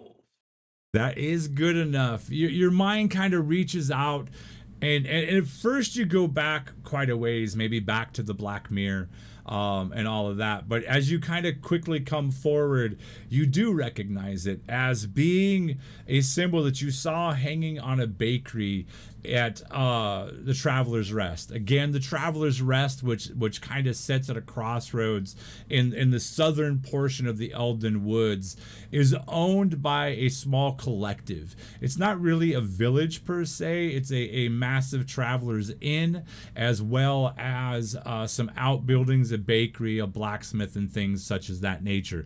This symbol hangs on Amalia's place, which is the bakery that's attached to the Traveler's Rest. With that, does she look familiar now that I have like a place to think about? Like, is her face in good shape? It's beat up, swollen on one side. What'd you roll? An 11? 12. 12. There's some familiar features about it, but you can't quite piece it together. Okay, I'm definitely gonna take the ring. Let me go through her pockets real fast, see if there's any sort of Like a kerchief information. or something. A kerchief, or if she had a letter she was delivering for somebody. Okay. As you kind of start rifling through her pockets and all that, and her pouches and everything, and through shifting it, you don't find anything. You find maybe 2 or 3 gold coins, a dozen silver, and maybe a smattering of copper, like 8 copper. Nothing really there much at all. There's some crumpled up like dried bread in one pouch, maybe some moldy, a bit of cheese, like a pouch that was carrying some rations and that sort of thing. But as you're rifling through, you see another glint coming from around her neck as your eyes kind of focus in the light on what appears to be a thin golden chain around her neck. You cannot see what it's attached to. That part seems to be under her body still. Yeah, I grab her head, I lift it up, and I grab the chain. Okay, Selenar, you see Barrage with almost an icy, like a complete and utter separation from the situation, like a complete indifference, just reach down to this poor woman's head. You can literally still see blood glistening from some of her wounds, and you can piece together that these creatures were actually looking for her, so she probably just recently died. And you see Barrage just single claw just reach down, grab a tuft of hair, and wrench the head back and grab this thing from around its neck and just pull it off. What do you do with it? Let it go and just stuff it? Okay. I'm not stuffing I want to take a look at it, but I'm done with the head. I just drop it. Yeah, thump with kind of a moist thunk. Her head just cracks into and when it does, you actually see like one of the wounds that's been kind of festering on her face. You can see it's kind of diseased. When it hits the ground, it pops and some pustule liquid kind of comes out on the grass. When it comes out on the grass, you can actually see the grass begin to darken and die where it was at. Yeah, I kind of just drop it and turn and kind of examine this necklace under the light of Selenar's glaive. Okay. as you start to examine it, it's a very plain locket. It looks like you can see a little hinge on it, and you can see a little bit of like engraving on it, just filigree kind of work, nothing too standard, but it is gold and it is a locket. You can open it up. Yeah, pop it open with a claw. Okay, you flip a claw on it and pop it open, and when you pop it open, underneath the light, there's a light, and your eyes focus in. You see, kind of weirdly enough, when it opens up, it opens and then it flaps again, so it has 3 pictures. In the middle is a picture that looks very much like what this person probably looks like when it's in a lot better health. And when you see that picture, you do put it together. It looks a lot alike Amalia, who is the lady that runs the bakery, like a younger version. Amalia has graying hair, wrinkles. She's more aged and weathered, maybe 60s, mid-60s. This looks like it could be a relative of hers. And the pictures on either side is of a young boy. You're not good with human aging and all that, but it's a young boy and another one that's a young girl.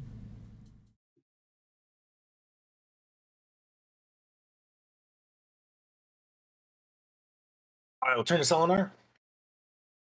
Probably Amalia's relative, and I will pocket the lock and I will walk away like nothing happened.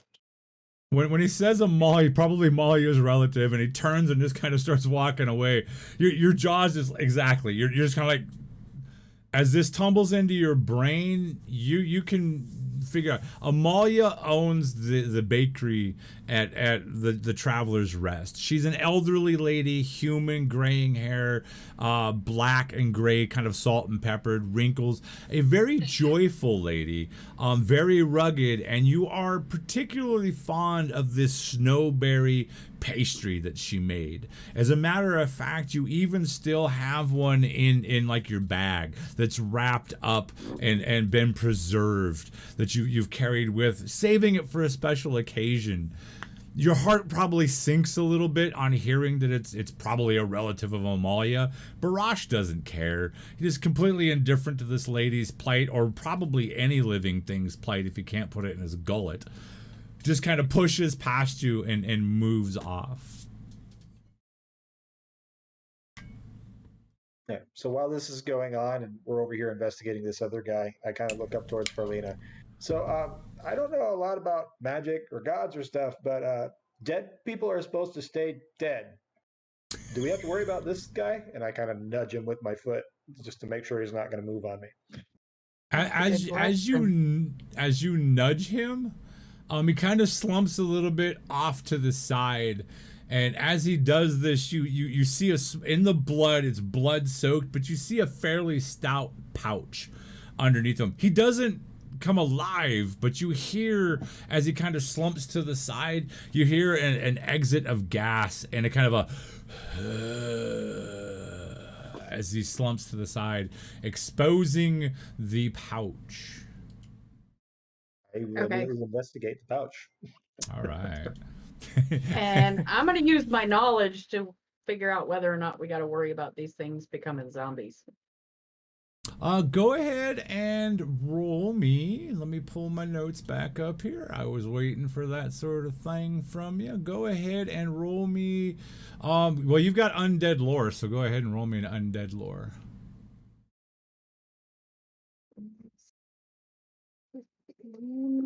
Plus 3, 18. As you're kind of looking at him, you're on edge. What'd you roll? 18 total. Okay, you're a bit on edge about it, and it's a definite possibility that whatever brought back these older ones, there's this thing's only been dead for like 2 or 3 days. Whatever brought back the older ones very well could bring back these ones. And as you're looking at them, you remember seeing that kind of crimson flash of light in the depths of its of the other zombie eye sockets. She's kind of investigating and looking at the corpse. I'm going up and picking up the pouch and trying to see as you pick up the pouch, it's dried blood, a little bit of moisture, and the coins don't shift as coins normally would, because now they're soaked with blood. So there's kind of a sloshing around going, but it's got some weight to it. and from where it's at, it wasn't attached to a belt. So almost as if like he pushed it like behind himself as kind of a dying gesture, like the dying gesture of a greedy man kind of pushes it behind him and under him. Well, she'll pick up the pouch and take it with me. Okay. You have this and it's a good 8 inches across and probably a good 6 or 7 inches deep. It's got weight to it. Wow. So what is everybody else going to do? You still hear movement going around, and you can still smell like the intense. Just inside the darkness, like at the very edge of your torchlight, you can actually kind of where Sez is at, just behind Sez. You both kind of sense this like that sweaty horse flesh and excrement and guts and all of that sort of stuff. What you doing, Selenar? By the way, now that I'm moving back over here. okay. I'm gonna move back over there and try to talk to Barrage about the stuff that he found on the body. Well, Barashka's right there. Go ahead and talk to him. Ash, what exactly did you find? And the rest of you can hear this. I'll reach into like my little pouch on my belt and pull out the locket and the ring. I'll just hand it to him. And he hands you exactly what I described to you before. The signet ring has a loaf of bread with 3 sheafs of wheat coming off of it, and the locket is a gold, unless you open it, is a gold and lightly filigreed engraved locket. I'll kind of give you the rundown that the symbol was on the Amelia's bakery. Pop the locket open. Probably the woman that we found over there and 2 small children. And I'm going to give you wildly inappropriate ages. So these were like, what, 8, 9 years old, Charles? Or are we talking like toddlers? Can't hear you, dear. I can't hear you. The younger one is like 3. The older one, the girl, is about 8. The boy is about 3. 2 months and 16? Okay. Okay, you said Amalia's Bakery? I love that place. Yeah, one of her relatives is dead over there.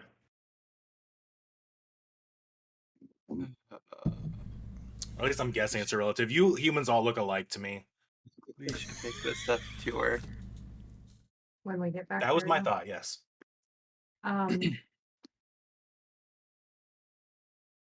Okay.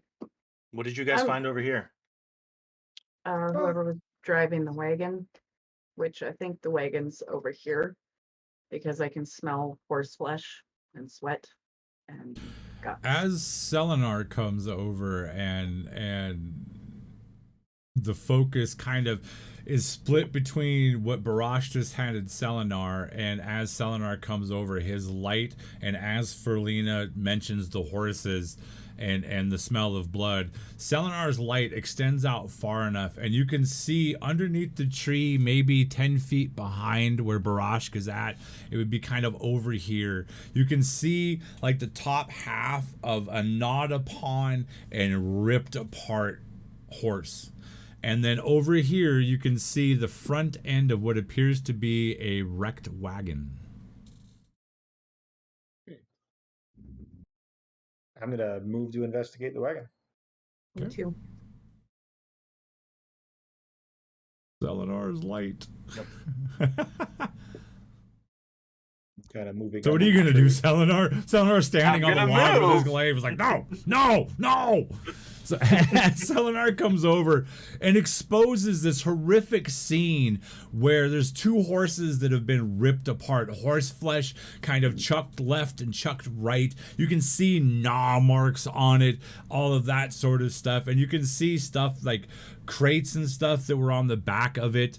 You can smell now like breads and pastries and stuff like that. You are quickly transported from this horrific scene. Parts of it transport your mind back to a different point maybe 3 months ago at the Traveler's Rest, maybe 3 of you partaking of Amalia's pastries and breads, or sitting at the Traveler's Rest and eating a meal or her stuff, and that smell comes back, but it's quickly washed out by the death and excrement and guts laying around here. You do see several other zombies which appear to be chopped up. There was a fight, obviously, that happened here. Okay, I'm gonna be taking just a few moments myself to pray and to try and recall proper laying to rest of the bodies that have been killed by zombies so they don't become zombies, or if that's even a thing. This is honestly probably, yeah, you're able to say a few rites, some things that you were probably taught to help ease any burdens and stuff like that. And do you do anything with the figure over by the log like this? Yeah, I will, because we already know what's happened to the wagon. It's making my heart sick to think about those pastries going to waste, but not gonna touch them. So I'll go over to the one by the log first and start there with prayers and whatnot. Okay, as you start to do your prayers and kind of start to lay this thing to rest,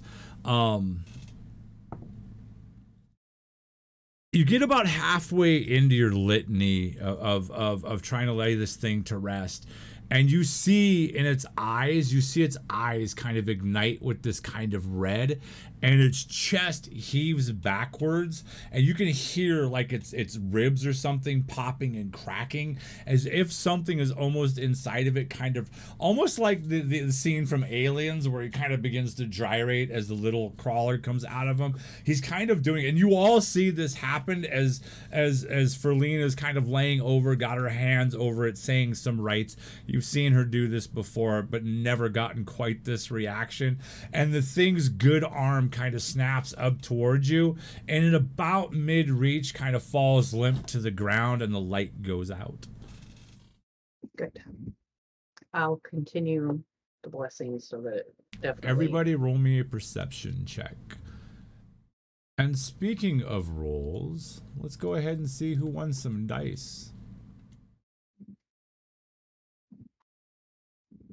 Indigo Jones! There you go, Dice Goblin. Completely random. There you go, Indigo. You just won this awesome set of gold flecked green dice. They're really, really cool. I think you're going to dig them if you dig dice. Sweet.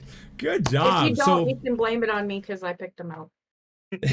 So all you need to do, Indigo, you already follow me over there on Twitter, so go ahead and shoot me a message on Twitter, and just to remind me that you won them, and I will message you back, and we'll get everything hashed out, and we'll get you some dice off and head your way.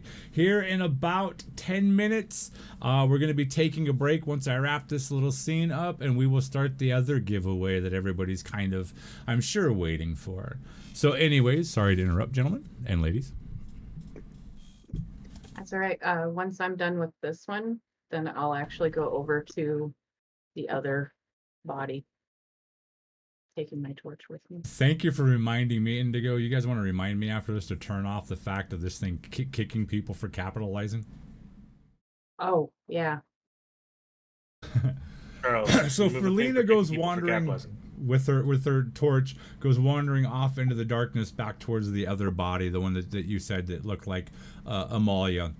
What are the 3 remainders of you guys going to be doing? I'm going through the wagon. You're going through the wagon? I'm actually going to be investigating the wreckage around the wagon, looking for anything. Okay. I'm going to provide light for those going through the wagon. All right, so Selenar is standing there with his glowing glaive, just kind of holding it out and up.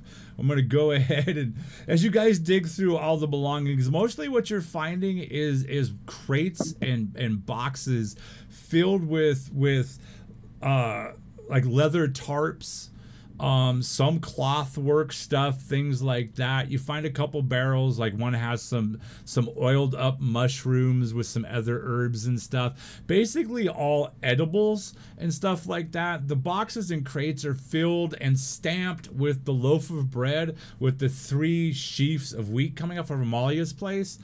And all of them are filled with various pastries and breads. As you're digging through, you manage to uncover a small like manifest on one of the crates, and the fact that it is being sent to, hold on, let me get my notes pulled up here again so that I can do this. Oh, hold on. Come on, Obsidian, don't do this to me right now. There we go. You see that they're being shipped to an Aramel Greer in the Veiled City.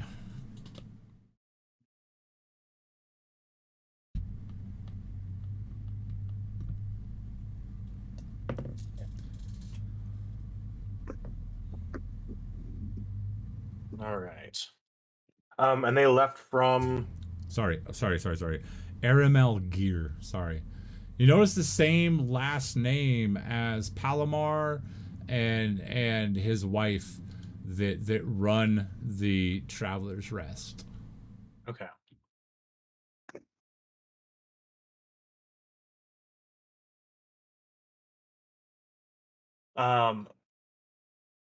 Does the manifest show where they were coming from? Does it show like the last location they came from, or is it just like we're taking this delivery to Yeah, just him in the basically Veiled taking. City? Okay. Yeah. Just basically taking. Says you know that there's farms and small little nooks here and there out away from the main road between Reston Falls, Traveler's Rest, and then what comes down into the Veiled City of Valeria. But there's no other established villages or outposts along that stretch of road or along the stretch of road that would have been coming this way. You do recognize, though, that it's kind of odd that why they would have taken the back road like they have this way, and upon looking at it, you can see also that there are other gouges in the wood, but these ones are caused by edged weapons. So maybe it was pushed to come this direction. Okay. How big is the manifest? Is it like a small journal size? Yeah, it's a small journal. Okay. Small journal. I will hand this to Selenar because that's paper and it should not get wet. I will take the manifest and put it in my adventurers pack. As you reach the other figure, the corpse that Barrage took the things off of, Ferlina, you all hear from somewhere further up and out in the darkness a very deep guttural roar kind of erupt out of the trees, and you hear something slam forward, maybe taking down one of said trees. You're not sure which direction it's coming, but it vibrates out, and as it vibrates out, a few night birds erupt off of the grass in the area, and 1 or 2 carrion birds that were in the tree above where the horses are at erupt out into the night air as another bellow erupts in the night sky. That is where we're going to take our first break of the evening, ladies and gentlemen.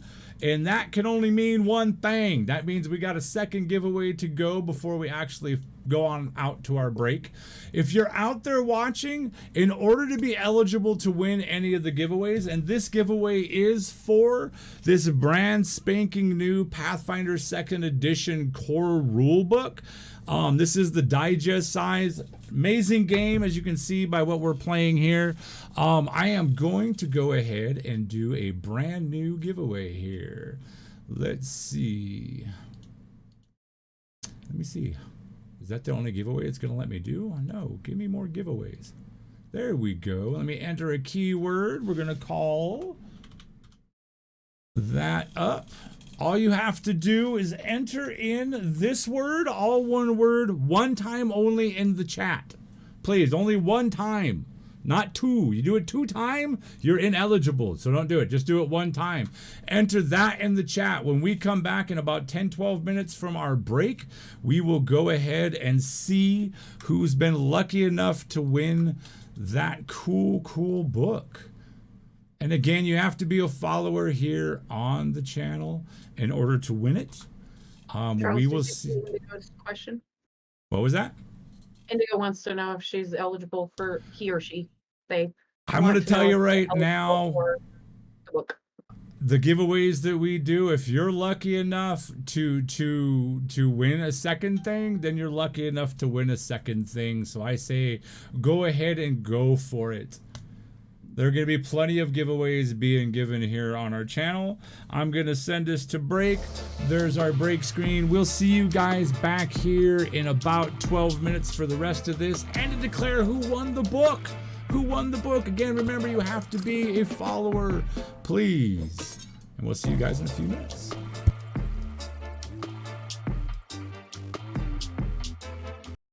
Yay! Yay! So what are you guys thinking? Yeah, it feels good. Yeah, so much better. So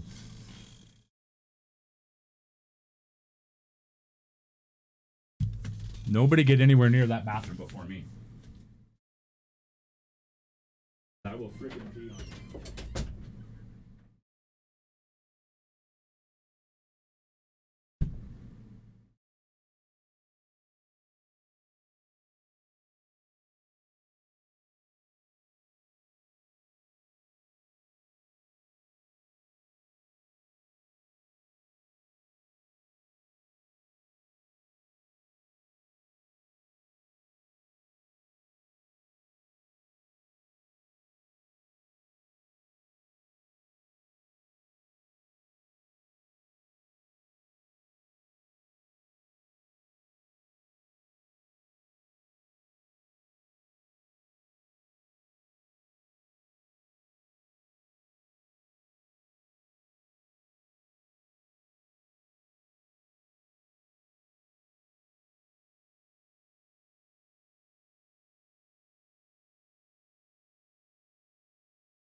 Ooh.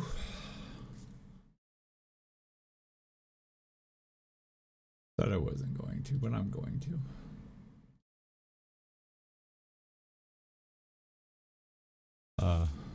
That's 11 viewers. There's a new dog on the block. We are number 4. 27, 20, 15, and 11. Sweet. Good. Don't need to see any more numbers.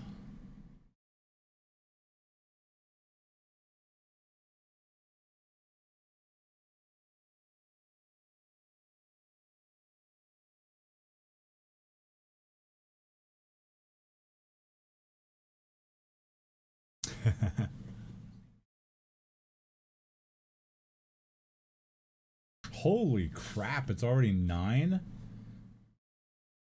Almost 2.5 hours already. Holy shit. Yeah, we should be getting done with this at about 9:30ish, I think. Yeah, I've got quite a few sessions written already, apparently.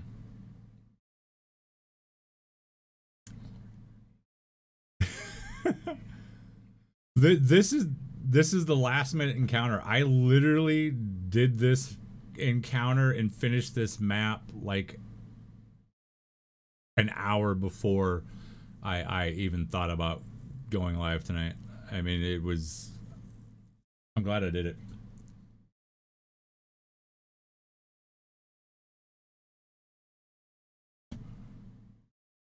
I didn't even look at the follower count. I need to pay attention to that as well. What's our follower count?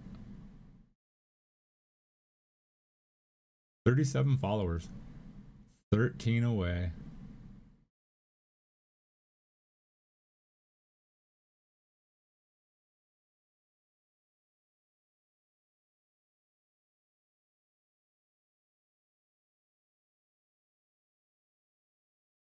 I'll take it. I'll take those 11 viewers. Okay, no. I need to go look and see though what Twitch is actually recording. Average 2. What?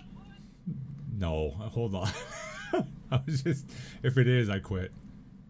Average viewers is 8. It's up 7 from last stream. We've had 42 live viewers, a new follower, 22 unique viewers, 8 chatters. Nice.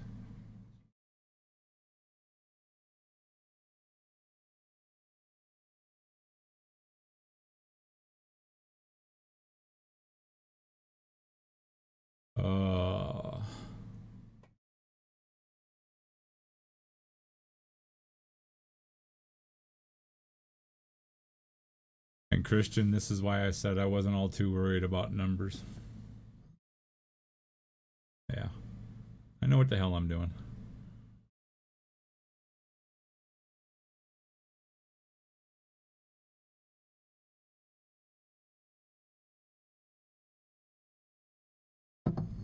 Yeah, I wanted to do an encounter before just to kind of fill out tonight and kind of break the ice, get people on board and all that sort of stuff and go from there.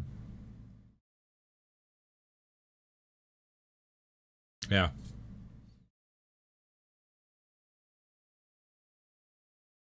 Yeah.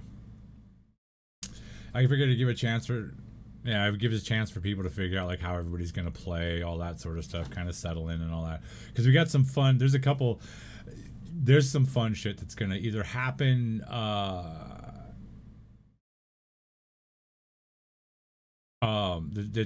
That's yeah. I'm excited.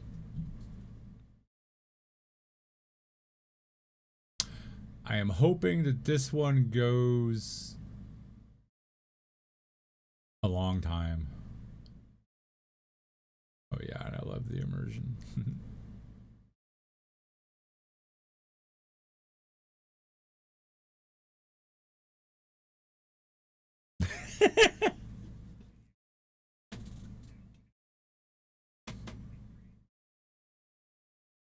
All right, so kill says by the end of the night. All right.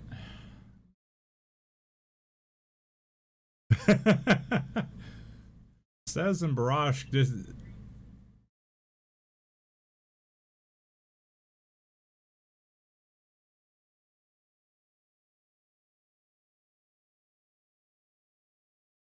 thing to quit.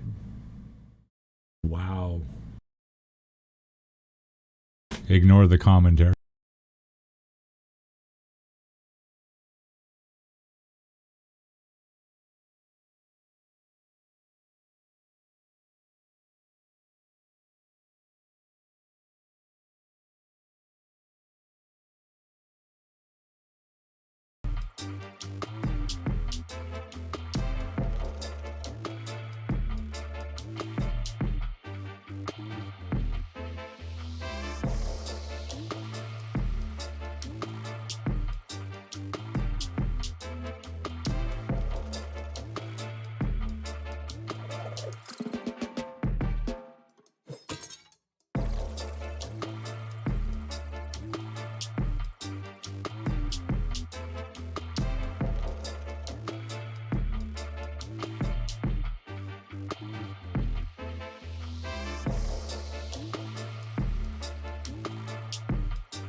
And welcome back. We're going to do the giveaway in just a second. Let me get my spiel out of the way. First off, I see, or I understand there's a few of you people out there watching us, and I want to say thank you for taking the time out of your busy schedule and selecting our channel as the place to come hang out.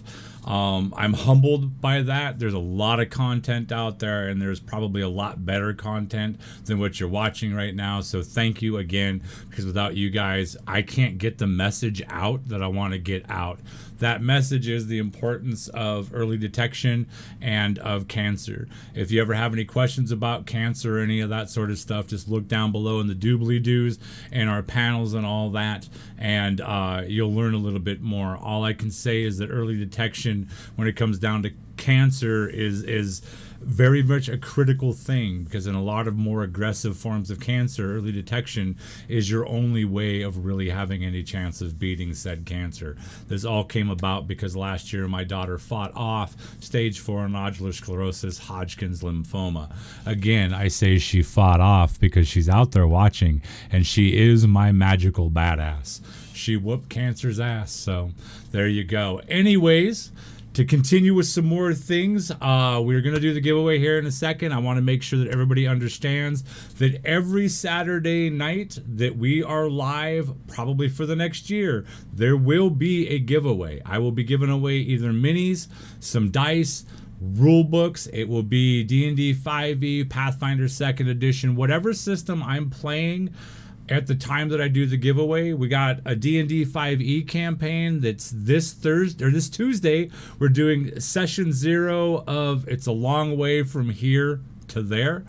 That is going to be Christian here and Jeannie are going to be the two players in that. It's going to be us in the D&D 5e realm, which I haven't really touched 5e for about 4.5 years. So whoo, that's going to be a lot of fun. And that's going to be at 9 p.m. Mountain Standard Time. So 11 o'clock, a little bit later after everybody gets off of work and all that stuff. Another thing that's going on is the fact that on top of the giveaways, which you have to be a follower for, we are recruiting. I want to get you guys involved in some of our games. Right now, that's going to pretty much be just doing one-shots. That could be Pathfinder, it could be D&D 5e, it could be Call of Cthulhu, Star Wars, Deadlands, any of the plethora of games that I have behind me. That will be a one-night commitment for 3 to 4 hours. We'll worry about cameras and all that sort of stuff. The only thing that you have to be in order to get in on any of these one-shots is you have to be a follower here. You have to go get active over there on our Discord, because that's what I'm going to use to run it. And you might want to drop a follow there on our Twitter, because that's where I'll announce everything that's going out. So if you want first shot, that's the place to go. And here's the secret that not a lot of people know. Since you guys are here first, I am actually going to be doing giveaways from time to time over on Twitter. That will be the only place that particular giveaway will happen. So go follow those 2 points right there. I'll get the Discord cleaned up a little bit later on. We have some bigger giveaways that you all might be interested in. If you can all see this big green loving fellow standing behind me, he doesn't have a name. I'll get this down in the panels, but I wanted to announce it officially here tonight. This guy does not have a name. This is the life-size WizKids replica goblin as I scruffle his chin. I need a name for him, and I figure, hey, who better to give me a name than you guys? So, starting next week, next Saturday, every Saturday, if you want, you can go ahead, come watch our stream. Give me a goblin-esque name. I will write that name down, and I will write your username only once per stream.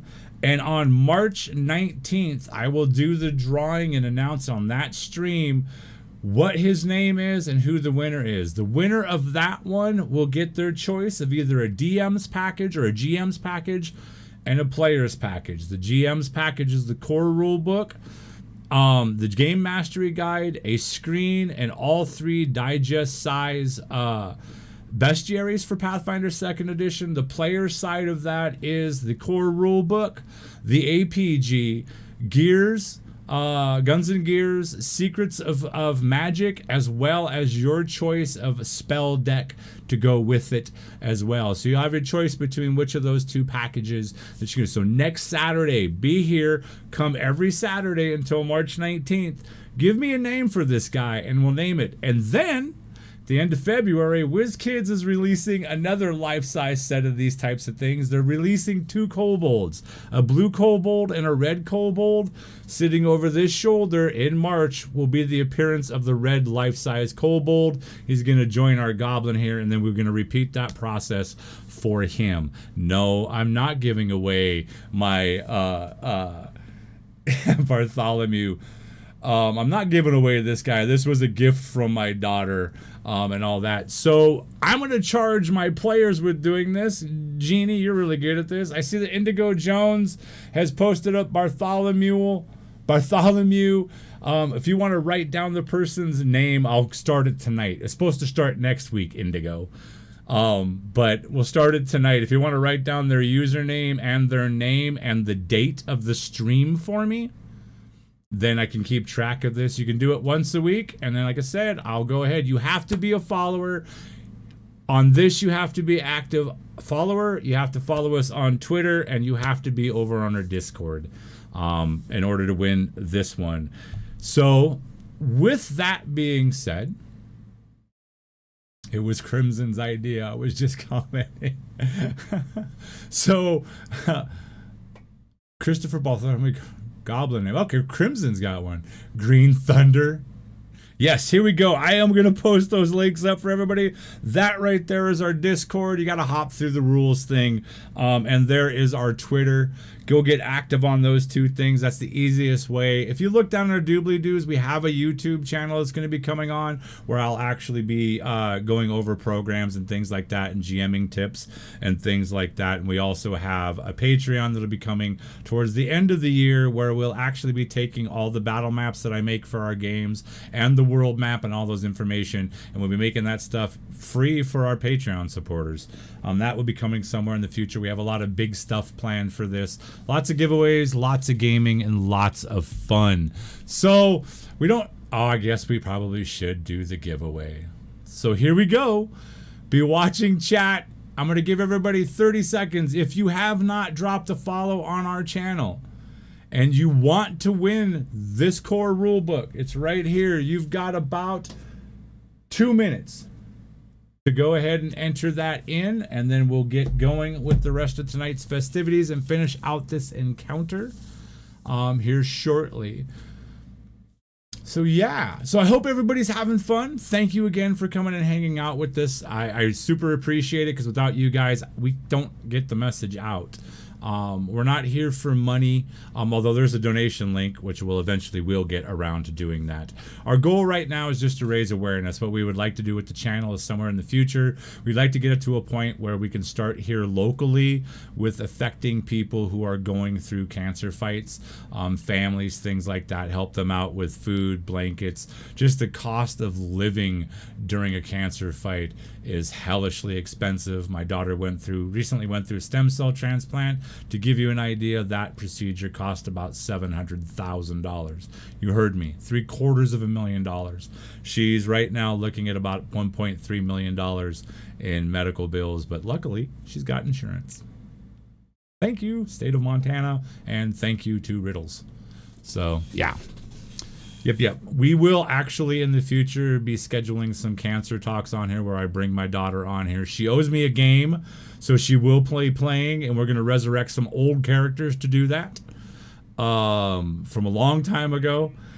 You're burning it down. Speaking of which, Llama Vomit there, as of December 23rd, Llama Vomit there she's in remission as of December 23rd. That is my daughter, so be nice to her, or I'll cast Magic Missile. Anyways, let's get this done. Oh, nope, one more minute. Yeah, so spread the word. If you're enjoying what we're doing, if you're digging...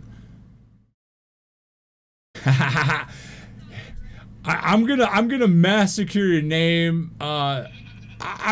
Aeneas? Listen, thank you for the follow earlier. Thank you for getting involved in the chat. Hey, if you enter this word, I'm going to give you one last chance because you are a follower. If you enter the word, book me, just like that, all one word. If you do that, you stand a chance of winning this, but you have to be in the continental United States. So please be in the United States. All right, that's it. Let's roll for it. Who wins the core rulebook? Wow, there you go. That's what you get for being a follower. Check that out. You just won yourself a core rulebook.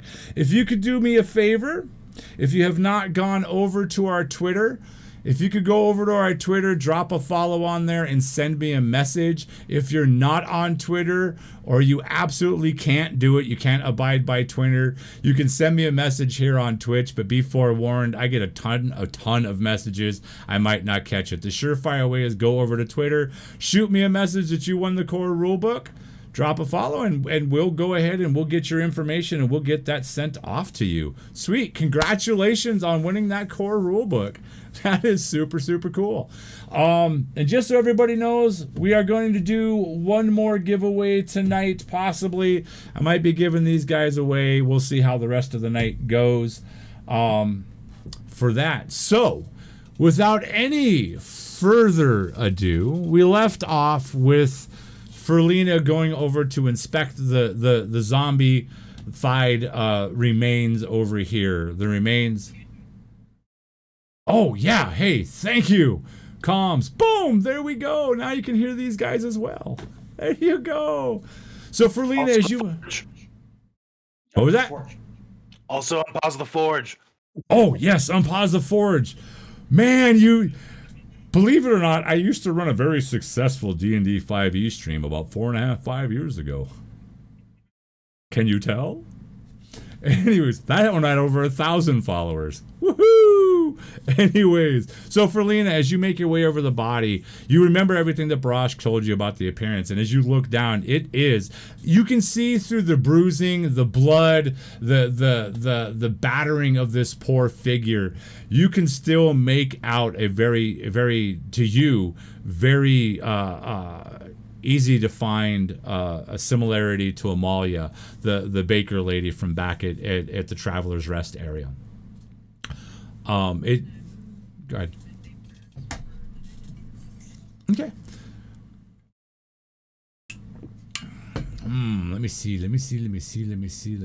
As you're kind of standing there praying, for the first time in a long while, maybe 3-4 months, maybe at the Battle of Redburn Creek. Write that down, please, because literally I'm developing this world as we play. So when I show the world map, there's a lot of information out there. The Battle of Redburn Creek, or Redburn Bridge, that's better, was a pretty nasty fight with some goblins that had seeped their way down into the Elden and were harassing some woodsmen. During that battle, one of the woodsmen was slain by a particularly nasty arrow. And you remember trying to give this person... Crimson, you remember from back in those days. The channel was forged at the table back in the day, by the way. Anyways, you remembered that particular instance as just trying to give basically last rites to the corpse, and you remember this feeling of emptiness kind of washing over you. And as you stand there and you begin your chant, trying to lay this poor soul to rest, and you focus out, and this one may be a little bit more feeling than normal, because over the past 4 or 5 months, for your band of mercenaries, you have found the Traveler's Rest to be kind of a respite. As a band of mercenaries in this particular area, the Shattered Isles and where Aethel fell all those centuries and aeons ago, it's still very much a frontier kind of land. And as you stand there and you do your prayers, you can feel that familiar emptiness kind of wash over your shoulders and it kind of drape itself on you. And you get the feeling that the weavers are not paying attention to you on this specific case.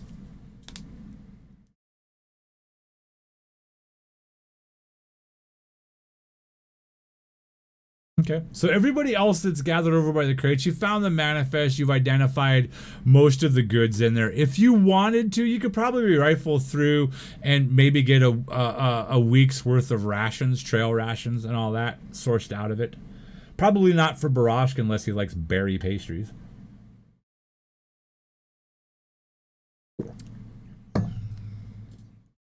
Okay, so anybody who rifles through it, go ahead and write down or mark down that you do have a week's worth of rations. So you won't be starving anytime soon. As you're kind of over there, as everybody's kind of rifling through on the wagon, and as, hey, there's the missing guy. Get out of here. There. As you're kind of doing your last rites, again, that guttural kind of erupts again, crashing, and it's kind of coming uneasily. It seems to be coming from just north of where you're at, Ferlina, and it seems to be closing.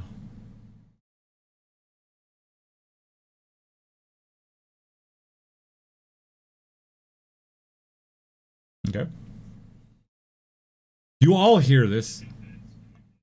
Yeah, you can make it that's kind of coming from kind of off to the northwest, kind of off above and over where Felina was at. Oh, yeah. Okay. Okay, as you kind of all begin to gather back over here, you hear some rustling kind of coming off from over where the horses were at. And as you kind of cast a glance back over by the horses, maybe a little startled, you actually see like a flash of crimson in the eyes of one of the horses. And you can see where the horse, the entire midsection of the horse is at, you can see where it's been completely torn almost in half, maybe some little thin bits of tendon or flesh, but the spinal column of the horse has been severed and everything, and you see the horse's eyes kind of flash with this red, a tongue just kind of lolling out of the side of its mouth as it kind of lifts its head and lets off kind of a neigh really quick, to which the other horse that's laying there, you can see its paw, its hoof kind of begin to gnash at the ground, and you can see it trying to push itself up, but you can see that the other hoof, the other leg has been crushed underneath of it. Extensive damage, but both of these creatures are both definitely looking towards your group and looking with a ferocious hunger.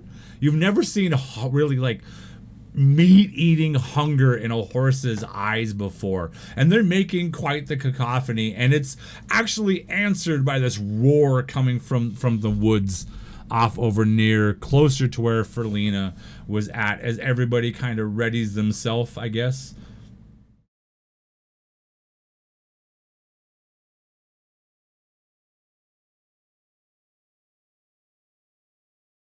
Okay. Saving throw is what? 18? Basically. Yeah, your arc slams into him. Go ahead and roll damage.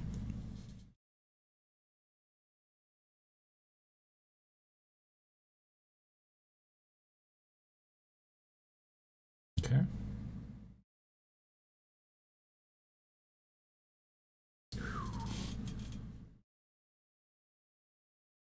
Okay. As your arc kind of slams in and hops from one to the other, they vibrate and their heads drop down just a little bit and the light dims. But just as the arc of your electricity kind of fades off of them, they once again kind of raise back up and begin to kind of do it again. They're letting out these god-awful neighing sounds that almost like the mixture of blackboard fingernails on a blackboard mixed with gurgling horse sounds. As they're trying everything they can to get you, the one's kind of kicking with its one good paw, kind of, the other one's kind of looking right at you and neighing, and it's kind of looking right at Barrage now, and it fixes you with a very hungry look. Apparently lizards on the menu tonight, boys.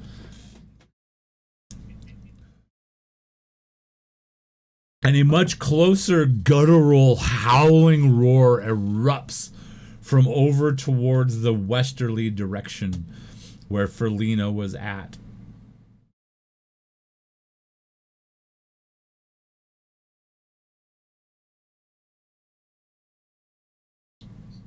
Okay, go ahead and roll me a stealth.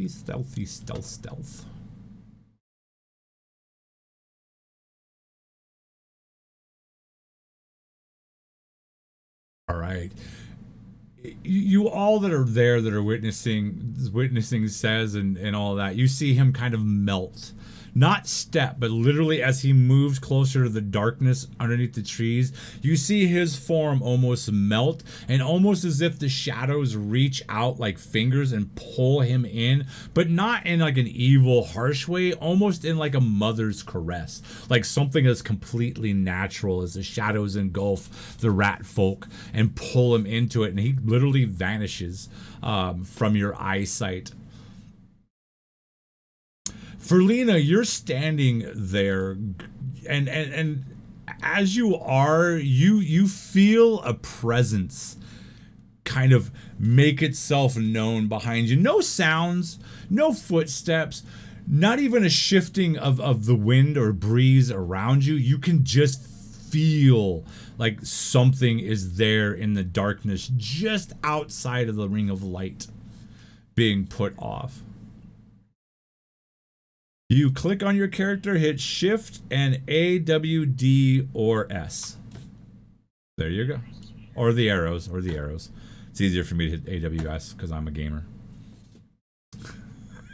That's what I know how to do. As you turn around, you can see at the very edge of the light, you see not necessarily a figure, but you see the shadow. And this hulking shadow is maybe 6 or 7 feet wide at the shoulder. You see no neck on this shadow, just a mound of where it must be a head. And you see it at its full height. The shadow is maybe 12 feet tall as it kind of lumbers forward in the darkness. Roll initiative.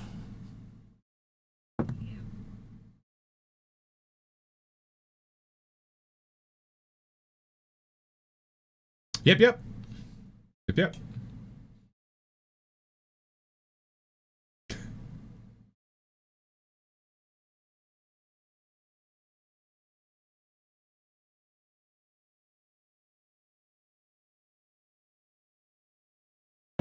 You got a 13. Hold on.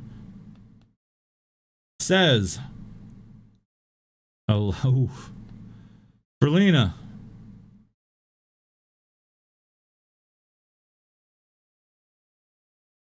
Oh, good grief. All right, now they're back. They're back. Sorry about that, guys. Got carried away. So, yeah, they said a lot of this, a lot of that, and said a few other things. Almost exactly word for word.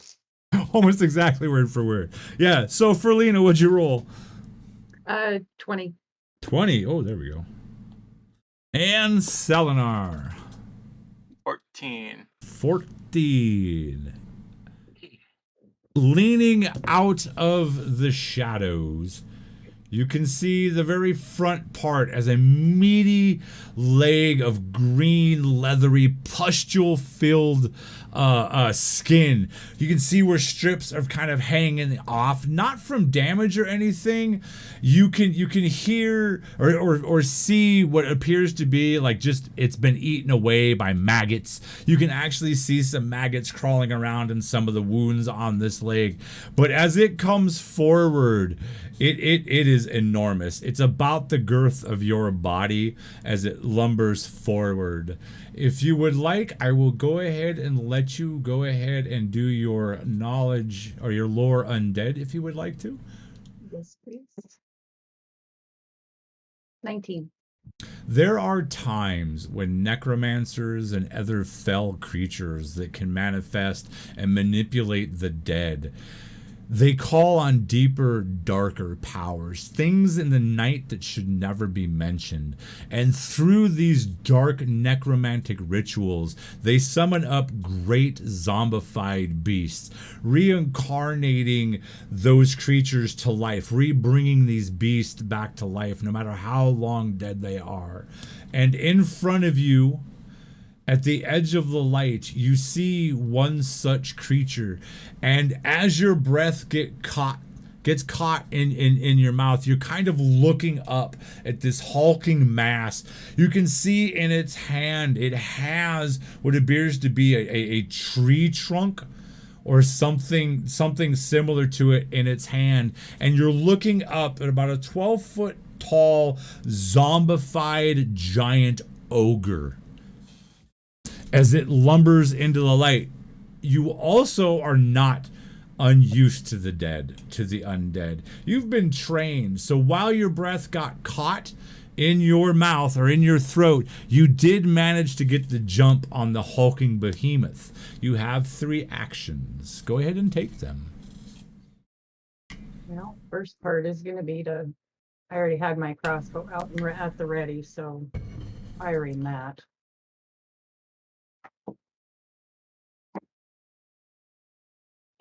18? 18. Please tell me that hits. It does. It does. It Okay. does indeed. It hits. And remembering to roll the d8 this time, not the d6. And that is 6 points. 6 points of damage. The beast takes your shot and no reaction whatsoever. You hear kind of more of a sickening sound than anything that you would expect from something dried out. You can tell by looking at this beast that it has been recently, maybe in the past week or two, brought back, and it wasn't long dead before it was brought back. And as you're kind of eyeing this thing and you make your first attack on it, You have more actions, and before you do that, though, you do notice that a fresher wound where it almost looks like it had its throat slit at one point or another. You notice that there's black marks where this slit happened, almost as if something was tattooed on its neck. And it just sits there and looks at you with undead eyes, no expression on its face whatsoever, but it does begin to kind of, in response, slowly raise up that giant log that it was holding like a club. You may continue. Okay, Connor, remind me, how long does it take for a reload of a crossbow? Is that one action or two? It would be on your crossbow. It depends on the weapon. It should have a reload stat. 0 doesn't cost anything. Reload 1 is 1 action. Reload 2 is 2. So depending on what type of crossbow you have would depend on how long it takes to reload. It's just a basic crossbow.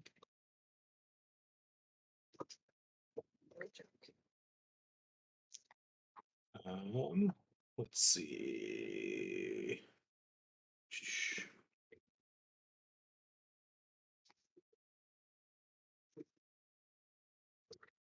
Regular crossbow has a reload of 1.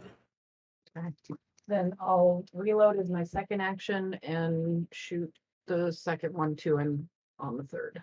Okay, since that's your second action, it's either a -4 or a -5, so remember that.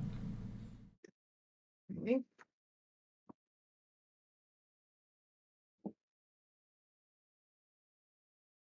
There's a 19. A 19, that does indeed hit. Okay. No, sorry, that was -4. It would have been 15. That, I believe, also hits. Okay. Yes, it does. Just barely. And another 6 points. Okay, and as you slam another bolt into this hulking behemoth, he again, still with just dead look in his eyes, just stares down at you. And for a brief second, that log kind of raises above its head, and as it does this, you see this deep crimson glow erupt around its eye sockets. You can see yellowed, kind of shriveled eyes still in the eye sockets, but they're illuminated by this dark crimson red glowing sensation as the thing's jaw drops open and you hear this guttural exhale of air, this as it brings the club up and swings down towards you. So it's going to use an action to close on you, even though it might not have to. Its second action will be to bring down this mighty club upon you. Please. Let me go find his bloody attacks. There we are. Oh, dear God.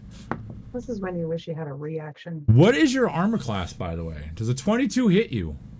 It's a 16. I would think, yes. I would think that a 22 would indeed hit you. You all hear this sickening thud crunching as this log comes slamming down across Ferlina's left shoulder. And as it does, it slams into you for 15 points of damage.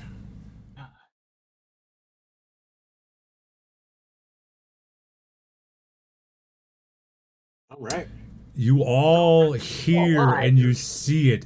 You see Ferlina kind of crumble a little bit under this thing's powerful blow as it slams into her. You see her manage to stand underneath of it, but you can see her wobbling. You can see that she definitely took a strike, and the thing on its neck, it raises the club back up and resets it to come screaming back down, and it does with every intent to finish off Ferlina. Whoop, actually, yeah, let me roll this. Oh, I gotta have a dice cam. I've got the other A6100. So everybody out there in chat, type in chat, yes, if you would like to see a GM dice cam employed, and next week I will have a dice cam up. But that's what I rolled. That, trust me, it's a 1. It is a 1. This thing raises up its mighty club, and Ferlina kind of half buckled. How many hit points do you have left? Just out of curiosity. 9. As this thing rears it up, and you look up at it, and you can see that glistening, that hatred-filled red glow in its eyes.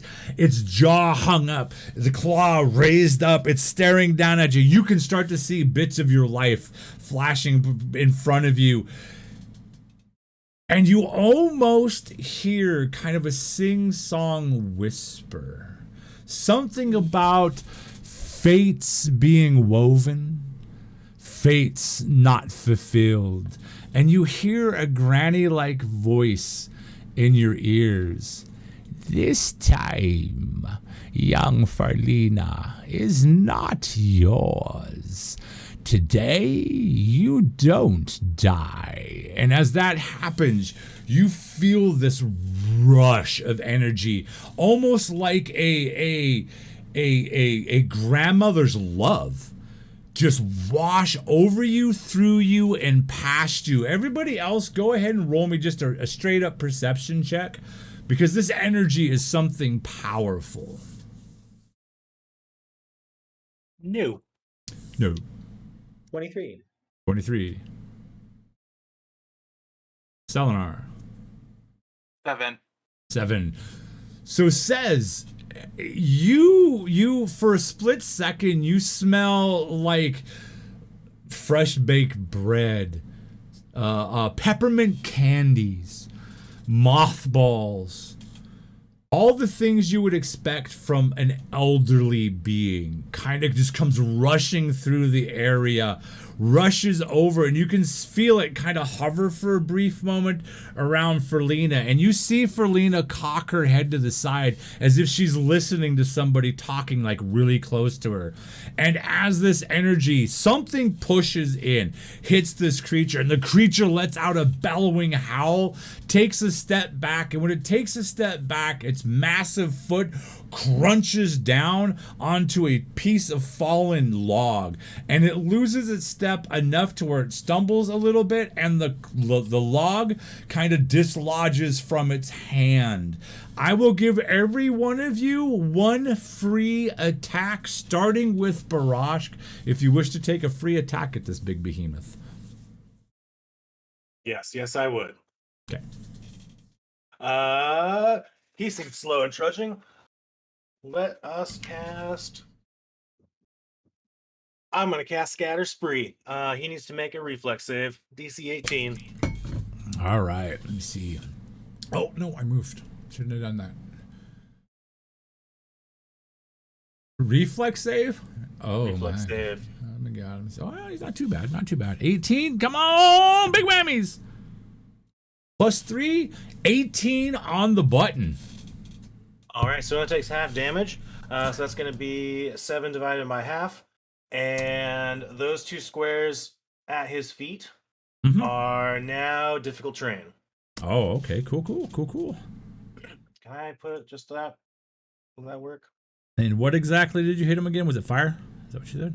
Scatter Spree. Scatter Spree. So it was like little pebbles just kind of came flying out of the... I earthbend at him. Whack! You do the earthbender thing, and these pebbles like go rocketing into him, and he looks more confused than anything else at what's happened. And you can kind of see him turn his head as Barrage does this. Doesn't care about the lizard that just threw little pebbles at him. He's more concerned with what just happened. And you, for a split second, see the crimson flash a little bit brighter in its eyes. And you think for a second that you might have seen a glint of intelligence. Something, Ferlina, that you have never before seen in anything that has been brought back, anything that's undead. It's brief, but you see it as it kind of looks back, like wondering what's happened to the log. And then you see that light kind of shift and the intelligence disappear as it just releases the log and stands there. I would say that he stumbled back maybe to the edge of the light again. So I'll move him back here. I will come in and we'll turn them around again. In between, however, there is a bunch of pebbles on the ground. I will go ahead and if you are within range, Selenar and Barrage, Ferlina, you won't get an attack because you're just kind of overwhelmed by this presence that just washed over you. And that is how you do a critical fumble. So Says and Selenar, if you're within range, you can go ahead and use your free attack. I am within range. I do not have a loaded crossbow though. Oh. I will give you free movement. Okay. You can use movement instead to close on it if you wish. But no I attack. will do that. All right. 1, 2, 3, 4. I can get up to here. Cool. Selenar. I'm gonna cast Electric Arc Okay. for my free movement. What's the DC again? Christian, did 17. you look at like the difference between electric arc and produce flame? 30 feet.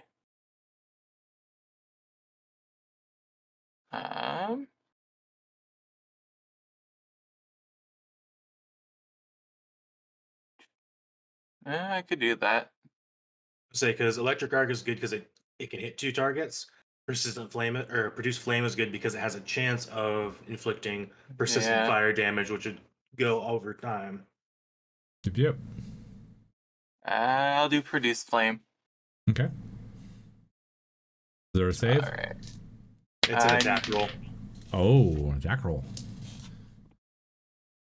Go for it. That's a 3. That would definitely not be. Nah. Nope. You shoot off an arc of flame, and as a matter of fact, you have managed to ignite the tree next to it. So now we have a burning tree. We have a burning tree over here. We have a bunch of pebbles between you guys and this big hulking mass. You have this hulking zombie that for a brief second looks confused and its thing fell out of its hand. And now it's refocused its intentions on to Ferlina. And that is everything. So we're going to go back to normal. So next up would be, wow, Selenar again. All right. I am going to re-enter the Arcane Cascade. Noise. And then... Excuse me.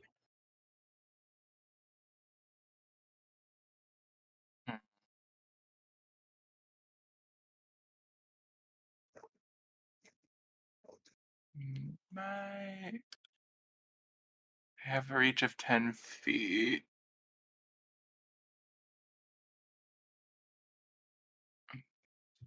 The spell has a reach of 10 feet. Well, I was thinking about moving forward and swinging the glaive. Okay, you can certainly While do still that. Alright, I'm gonna move forward the 10 feet. You might want to skirt over here because these two squares right here are difficult terrain. Oh, did he stumble back after I cast it or before I cast it? After. After. Okay. Then I will move that back. I apologize. Boop. Oh, why did that double up? What the? Okay. There you go. There you go. Okay. Go ahead and do your attack. Okay.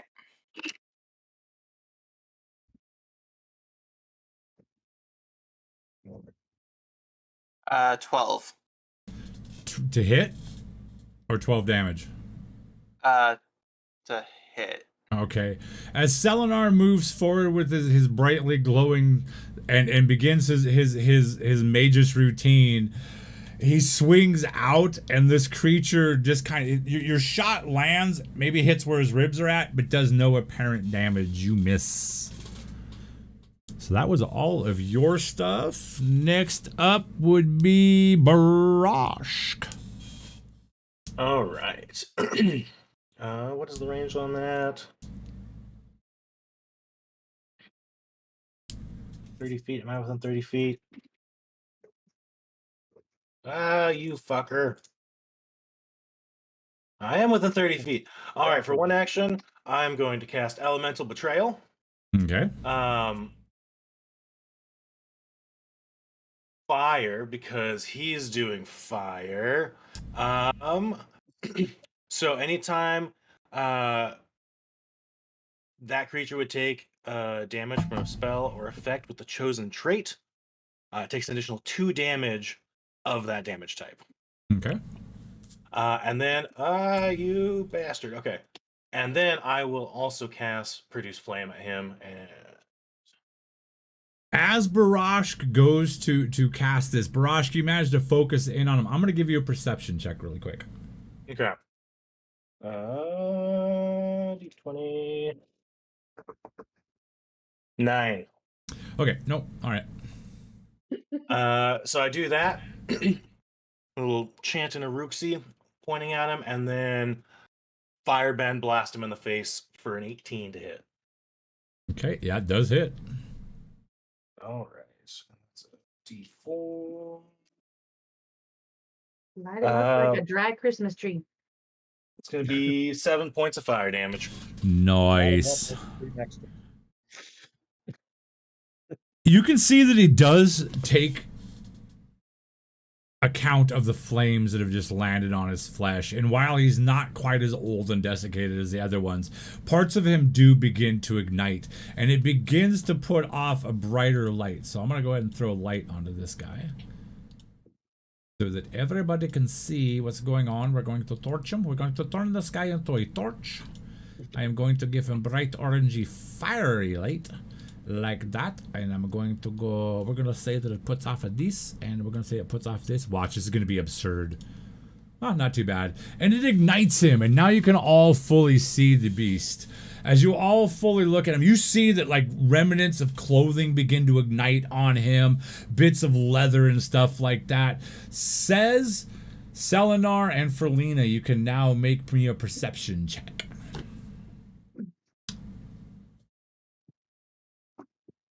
15. 15. 15. 20. 20. All three of you at the same time eye something that you hadn't seen before. Off to the side of his belt, you see a small keg. The keg is a darker, like wood. It's a small keg, maybe 1.5 feet, 2 feet. You can see it hung there, and then you think you see another one behind it. Go ahead and roll me. Let me see what would be apropos.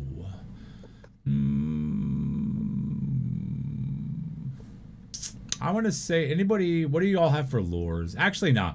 Let's go ahead and just call it occultism. That'll work. Oh, can I roll that too? Sure. Yeah.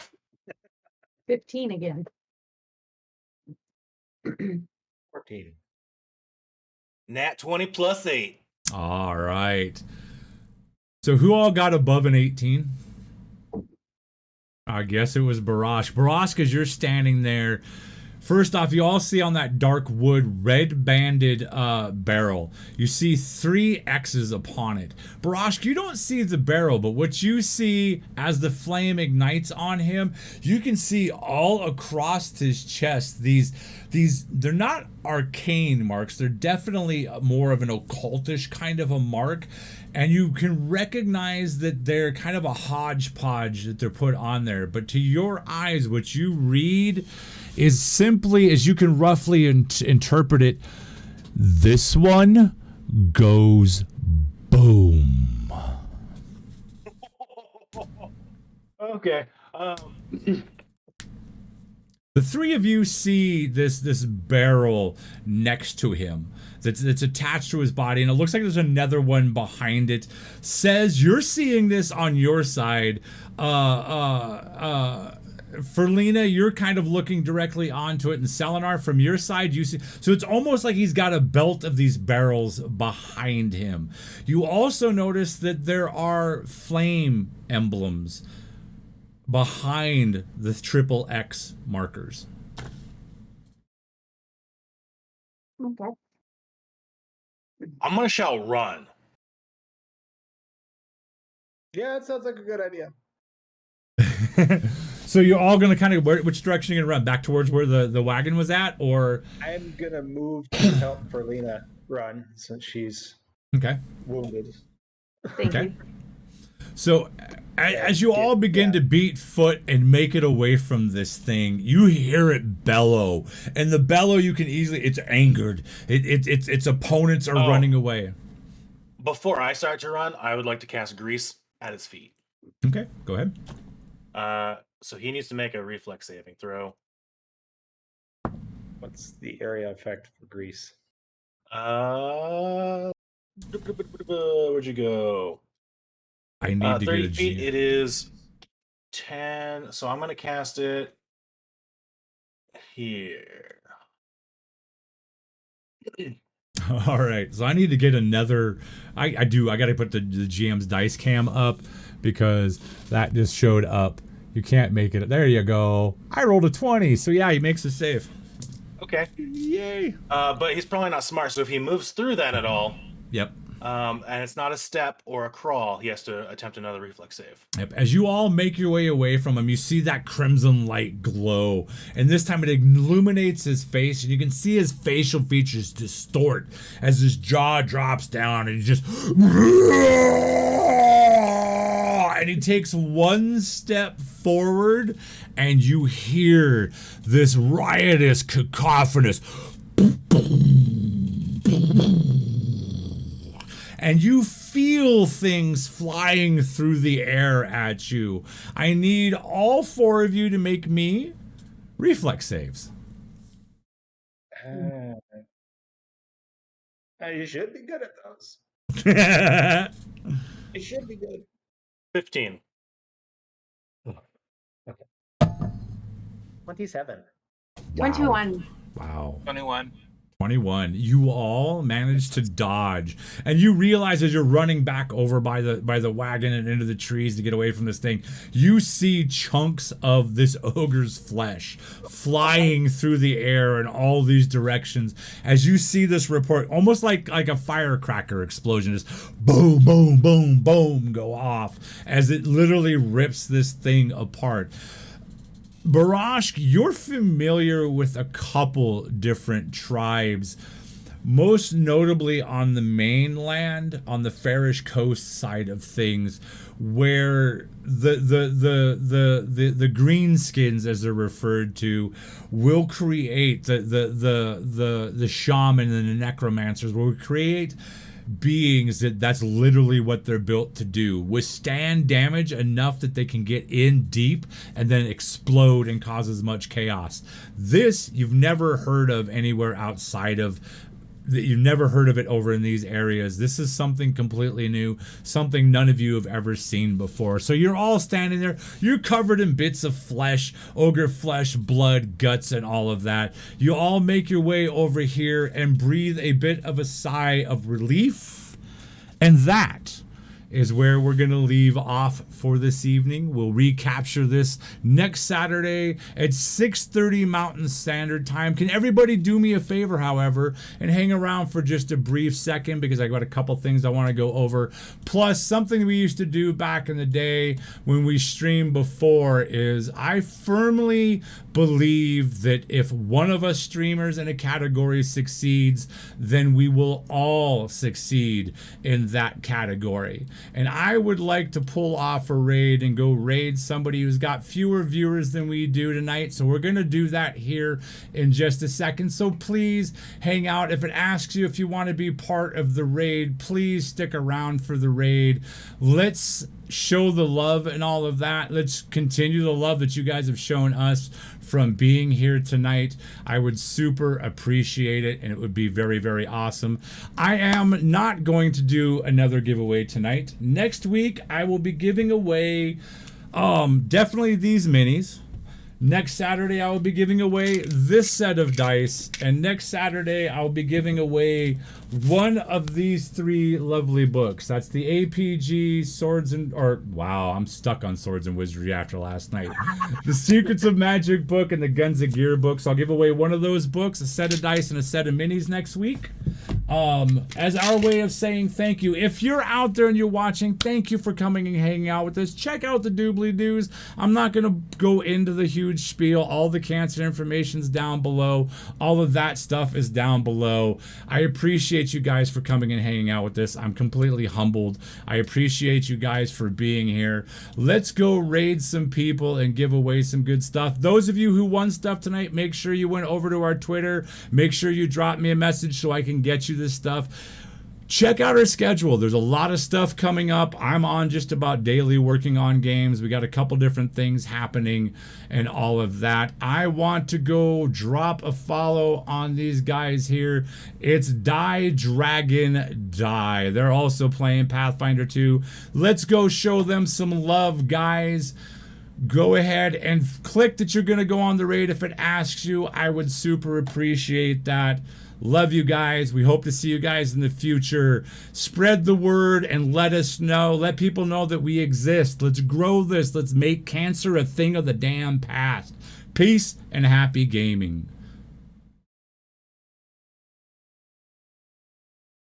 There we go. We are done. We are out.